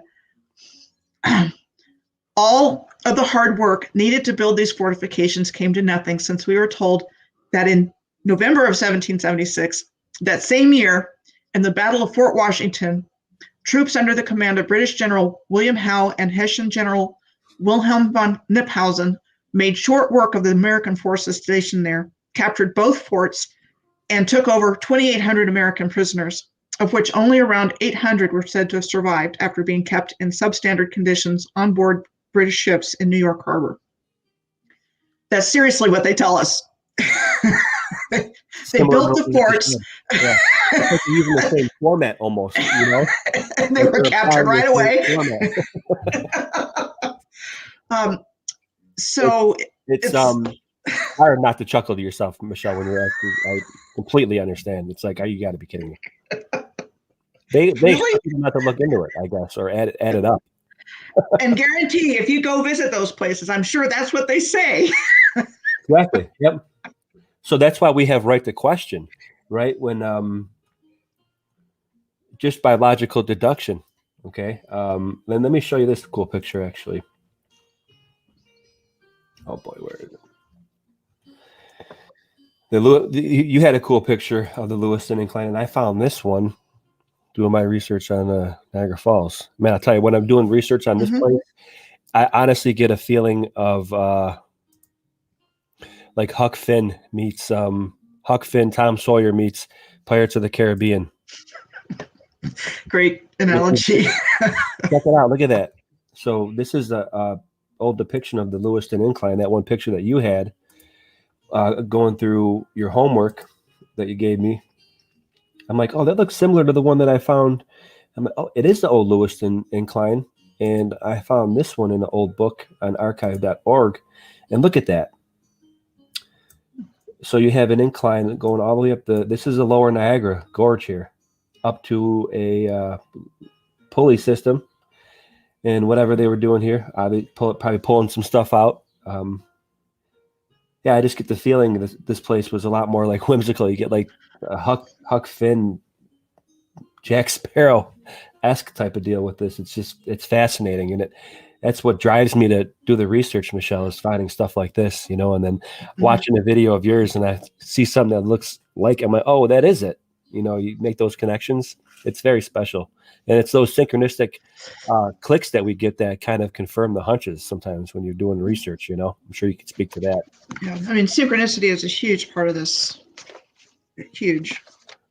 Okay, so let's go ahead. No, I'm done.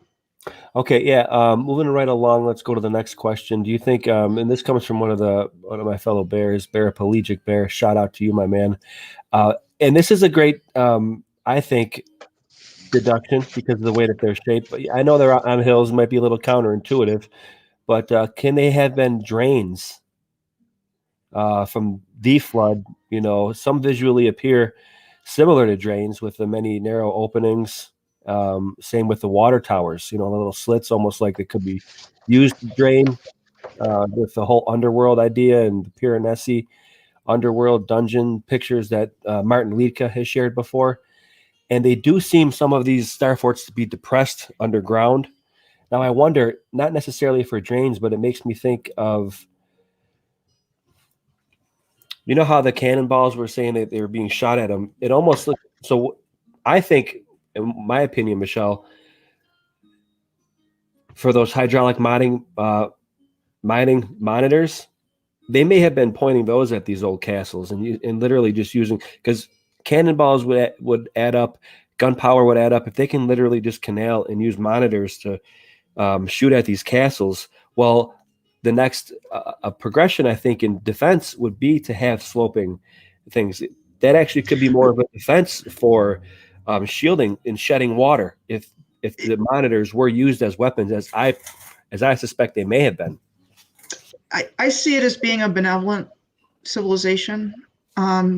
So whatever functions, and not only the stars, but all of the infrastructure had, it was, I think, for positive purposes. I mean, after all the research that I've done, that's the only conclusion that I can come to, is that they weren't fighting each other. They were creating great beauty together. But I'm not, deflecting from what you're saying as much as I'm sure things had many different functions, but it was a very healthy, very functional society that was reconnecting with, their higher selves. And, like I said, they knew who they were, so they weren't distracted by the things that we have to distract us, like, having to work and watching TV or watching movies or going to the ball game or playing cards. There's this guy around Sedona, see him all the time. He's walking along and he's an expert with tossing a knife. And he spends all of his time, with this routine that he's got, and he, never drops it. He's perfect with it. But the last time I saw him, thinking, is that how you're spending your life? And that's kind of what is, we focus on doing the best that we can, and we're not here to be consumers and spending all this money and giving the people that have done this money for what they've done. I mean, we're paying them to do the crap that they've done. We were here to reconnect with ourselves, with spirit, with each other, and I don't think it was a civilization that was fighting. I think that was the narrative we were given. But it all had some kind of purpose, for sure. I agree. And there's an interesting comment that I had in one of my videos that kind of tails off of this, with what you said about being benevolent, and they probably weren't warring. And it seems to me that if you did want to have less of an aggressive stance on something, you would, instead of firing cannonballs at a structure, maybe a less aggressive tone, I guess, if you will be washing it out with water. I don't know, because I can't move away from the fact that they may have used those monitors for weapons, and a lot of the destruction that we see, some of these old cities or whatever they say were fires, and there's all mud around. I mean, what's to stop them? Literally, what's to stop them from using these monitors on wall cliffs to get metalliferous veins out, than just pointing them at a city that they want to take over? I always keep that as an option. And the way that the star forts are shaped, angling, the way that the mainstream says that they were angled to deflect cannonballs, maybe it was more so to deflect water. But I agree, though. I think that it was a benevolent civilization. They weren't trying to war with each other, and maybe that the actual formation of these star forts was actually more inclined with to be one with nature and have the more healing. Mm-hmm. And that's certainly up for debate, but I do agree with the whole benevolent aspect of it as well. But at a certain level, they probably were being, usurped and taken over. So there, of course, there's some discernment. That's what happened. Yeah. That's what happened. We went from heaven on earth to hell on earth. Seemingly, and hopefully when they flipped it. Yeah, hopefully the work that we're doing here is, helping to shorten that. I'm going to go to the next one because it has to do with the buffalo. Regarding Yes, the please. buffalo, the buffalo and the whole the whole dismantled allegedly Star Fort that we see here. In the 8th Ward, this would be the 8th Ward. Let's actually show a picture of that.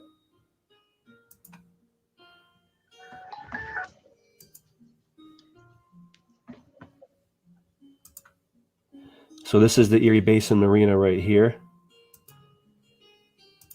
And this is the Erie Basin Marina here. Now, regarding the Buffalo dismantled Star Fort in the 8th Ward and 3 other clearly visible Star Forts with the Fort Erie one, and Fort George is right across from Fort George, I'll show you a picture of, is across from Fort Erie. Okay, that's across from Old Fort Niagara is the one on the Lake Ontario. And you had Old Fort Niagara, and the one that's right across from that one is Old Fort George. Now, I believe I did have a picture of that one. Here it is. This one in the foreground is Fort George in Canada, and the one in the background is Old Fort Niagara on Lake Ontario. Those are the 2 on the lower part of the river, Michelle, and Okay. the 2 on the upper part are Fort Erie and the Buffalo Hidden one.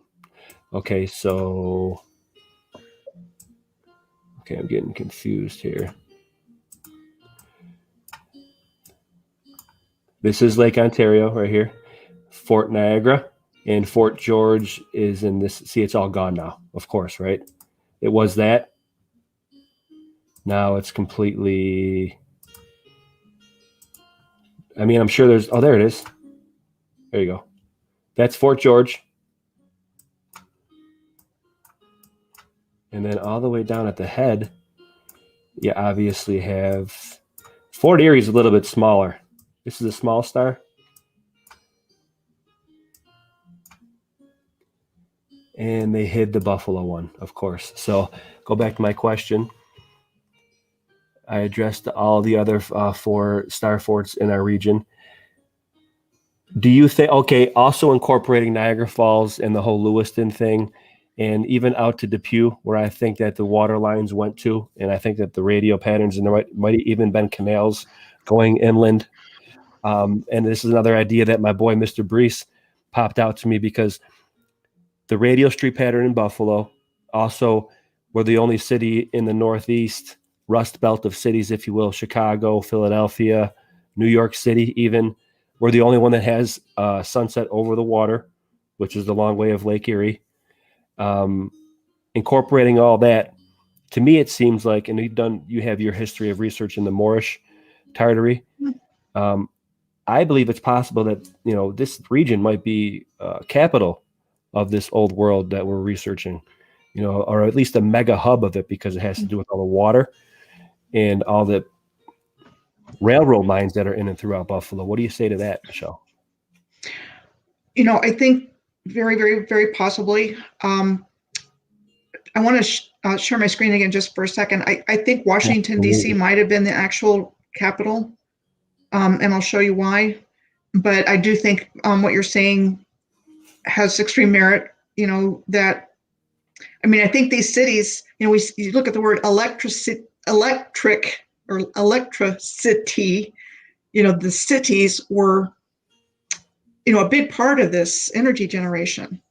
Even New York City, I found numerous star forts between on the Hudson River, from north to south.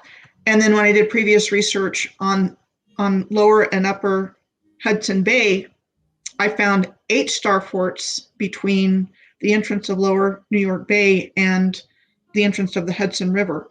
There you go. And that includes the Statue of Liberty and Ellis Island as well. Okay. So I found, 4 pairs between that in that distance. And then I found, let's say 10 more pairs or 12 more pairs on up the Hudson River. So that's telling me something. I'm not exactly sure what, but that was a very powerful area. And I just wanted to show you what I found in Washington, D.C.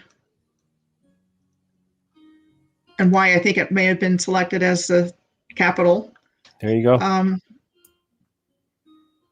is because when you look at all of this going on in this real estate in DC, and so I was drawn to look at the area around the tidal basin, and you have the White House, you have the Ellipse, you have the Washington Monument, you have the Lincoln Memorial, the Reflection Pool, you have the Thomas Jefferson Memorial. That's just in that one part. And so I looked at it on Google Earth, and this is the White House here. It goes right through the ellipse, like cutting it right in half. And it connects with the Jefferson Memorial down here. There you go. And then you've got the Lincoln Memorial, and it goes right through the Washington Monument. And this is the US Capitol right here. And that's just in one part of DC. You know, and again, like I said, you have radial patterns here and everything else. And this is, the ellipse is the exact geographic center of DC, is in this area here. Boom. Yeah, you know, you always hear about the compass and the square in DC. Mhm. Little less known radials here. Michelle's pointing out for you. Yeah, you know what? Mhm. I'm not saying I disagree with that either. The whole north and south thing, maybe this was the northern node, right? But because, Yeah, I why mean, wouldn't they put the obelisk down in the Capitol? We're just, proposing here, but yeah, Yeah. I certainly see that as well, for sure. so, I mean, absolutely. I mean, all we can do is postulate here, based on what we've experienced. I just want to share one more thing here before I stop screen sharing. And that is, this is from my exposing exhibitions, expositions, and world fairs since 1851.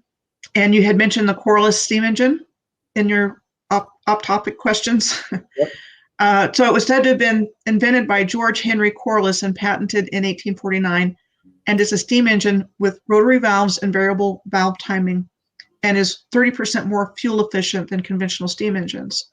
Okay, this was the full one, and it powered this 1,400 horsepower engine, was on display and generated all the energy used in the machinery hall during the Philadelphia 1876 exhibition. Where did it go? Okay, so, who knows? And so I had put these views up that I found when I was researching it of what it looked like from different angles. And somebody left me a comment and said, that looks like a Vimiana, which is an ancient flying machine. And I looked it up, and sure enough, it does. Does. Go back. You've got the same shape. You've got the same thing going on here. Makes me think of Praveen Mohan's channel. Great channel. So that was another find that was kind of startling. Antiquitech.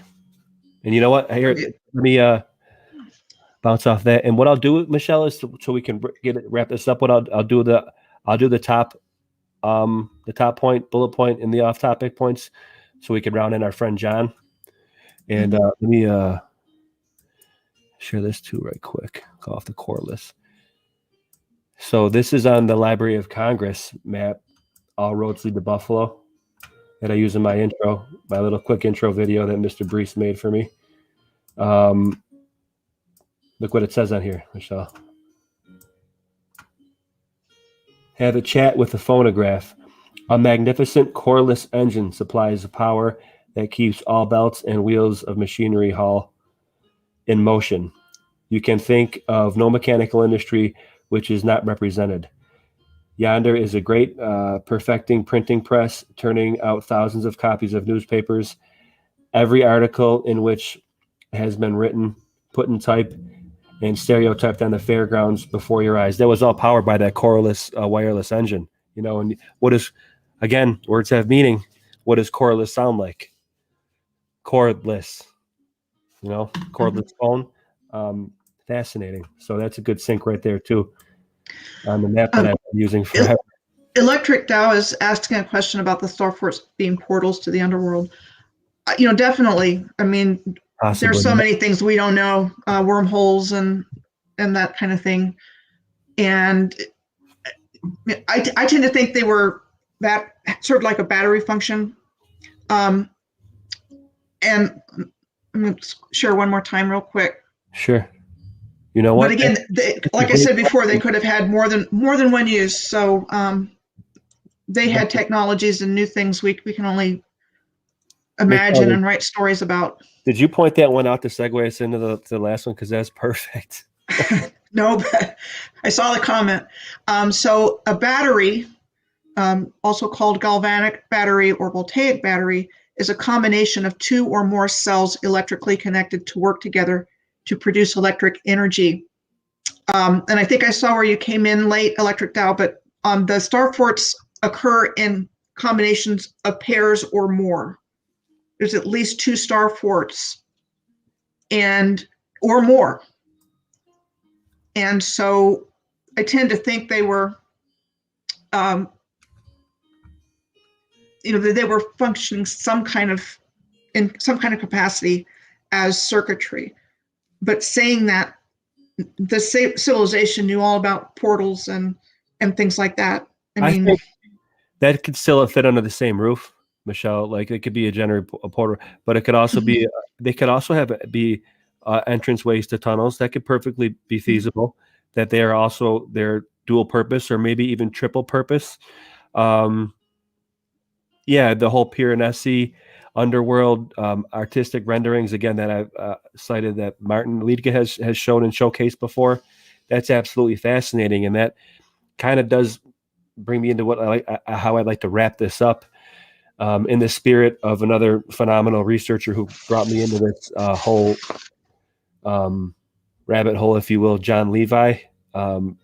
Another fascinating researcher. I really look up to his work as well.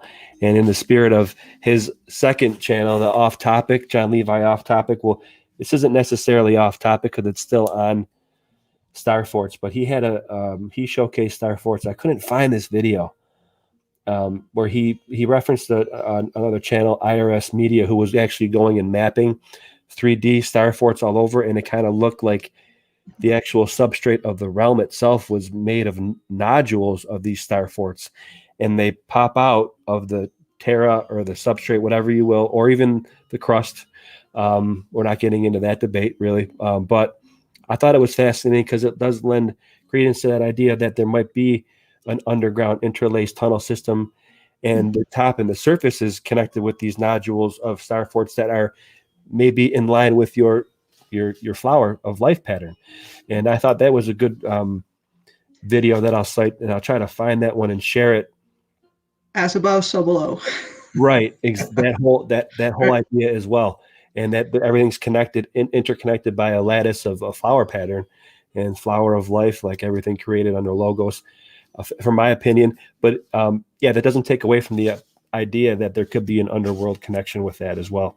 Absolutely. And that was a great question. Great insight there. And Electric Dow is saying that the civilizations are still down there, and I agree. Talk about Agartha and Inner Earth. Another thing that is something to look at are volcanoes. And Jules Verne novel, The Journey to the Center of the Earth, the characters in the story enter from, I believe, from this. There's a volcano in Iceland, a stratovolcano, and I'm not even going to try to pronounce it. I don't remember what it is, but it's like one of those long Icelandic names. They enter that, and then they find, this world inside, and then they exit by the Stromboli volcano, which is in Italy. And so I think they're interested as well, the volcano system. Very interesting. Yeah, I wouldn't disagree with that, because I think that volcanoes, the whole narrative and definition of them, from what I addressed with Philip and even Campbell doing work on the spoil tips, because they can literally, actually New Earth has done videos on how the mining excess spoil tips can literally act like volcanoes because it all coalesces. So yeah, it's all connected, and again, there is merit in doing the research. And Heartline Realm, thank you very much for that super sticker. That's amazing. And that might be the first one that I've ever got. So you're on the board for that one. Thank you. Very, very cool. I didn't even know I kept that on. One Why? other thing to add about volcanoes is I think the ancients knew how to harness that energy, and that was part of their secrets of how they created all of this. I found volcanoes all along alignments. I found them in France. I found them Yeah. in Australia. That reminds me of what Um, I wanted to tail off of earlier. I'm sorry, Michelle. no, that's fine. About how they knew of the nodes. How did, for example, the ancient Moorish or Tartarian, or however you want to call it, that ancient benevolent civilization, high society or high advanced civilization, how they found these nodes. And maybe they just, the way that we're experiencing synchronicities now, they just progressed way more along that path of everyone was more ascended, if you will. I hate to say that but we're all fallen. It is what it is, in my opinion. They were more on a path of enlightenment, and maybe they were able to feel the energies, That's the path we're supposed to be on. Agree. That's a great way to put it, Michelle. And That's maybe the path we were on. they literally were able to feel it, or maybe they were even actually able to see it because they're just so much more spiritually progressed. And that's some place where we can get to.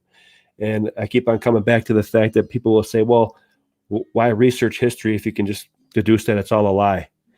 That's a glass half full outlook, in my opinion, or ladle half full. We like to have ladles overflowing of piping hot country gravy here, Michelle, how we do it. So that's why there is merit, there is utility into coming together and doing stuff like we're doing now. And again, I thank you very much for taking the time out to give me an opportunity to interview you. Well, thank you. It's really been an honor and a pleasure. Yeah. Obviously we'll do it again. And like Campbell said, we also, Paul Cook, if we can try to get everybody on the same table, we'd like to have more of these and provide this information for you guys, our viewers and our fans and everything. It's humbling to me, and we'd like to say, network the realm, if you will. But you could do this stuff out your door, and you can share it with us. Don't ever be afraid to send an email or try to engage with us. We're very receptive and open to it. And this is how the research moves forward professionally, respectfully, with stuff like this. So again, I'm gonna end this right now. Again, Michelle, unless you want to have anything to add, but again, thank you very much. And if you want to say anything in final thoughts, please do. No, you did a great job on putting the question list together. It's a huge amount of information to organize, so it really helped focus our conversation today. And I think I made a much better interview than just hip shooting back and forth. So that was great. Thank you. I am working currently on the research for my next YouTube video, which is going to be on tracking back what we know as the House of Windsor, the British royal family. Yep, we were talking. Yep. It's going to be a big one.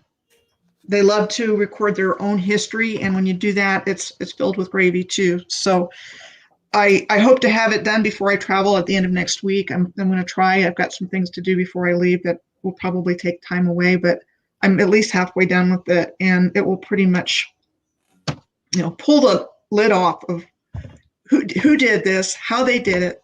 But they came in through one family line in Germany, and they managed to take over the royal houses of Europe and reseed it. And, that's who we know as the royals today, and not good. Well, I'll be looking forward to that. So I'll be coming out with that. And my website is piercingtheveilofillusion.com. I have my YouTube video channel is Michelle Gibson, and if you type in MOORS after that, it'll pop right up. Moors. And then I have Patreon / Piercing the Veil of Illusion, Piercing the Veil of Illusion. And I'm an educator and publisher on a new platform called Unguru. And I have a social media group, and I do exclusive content for both Patreon and Unguru. And right now it's loading up with new educators. And so you can't see the website, and I'll send you the links, Dustin. Please do. But it's new, and it's designed to provide empowering information to people so they can think for themselves and give tools to navigate the world we live in today. with all of its craziness. That's great. There's no other way to end it on that. Providing tools for people that are interested in our work. That's how we do it. And that's great. Go check out Michelle at her channel, and we will continue the research. Please continue to follow us and like, share, subscribe, all that. Okay, take care and be safe, everybody. Keep your heads up and keep your spirits up. We certainly need it right now. Be there for your friends and your family. Okay, take care, and again, be safe. All right, Berserker Bear and Michelle out. Bye, everybody. Thanks for joining in.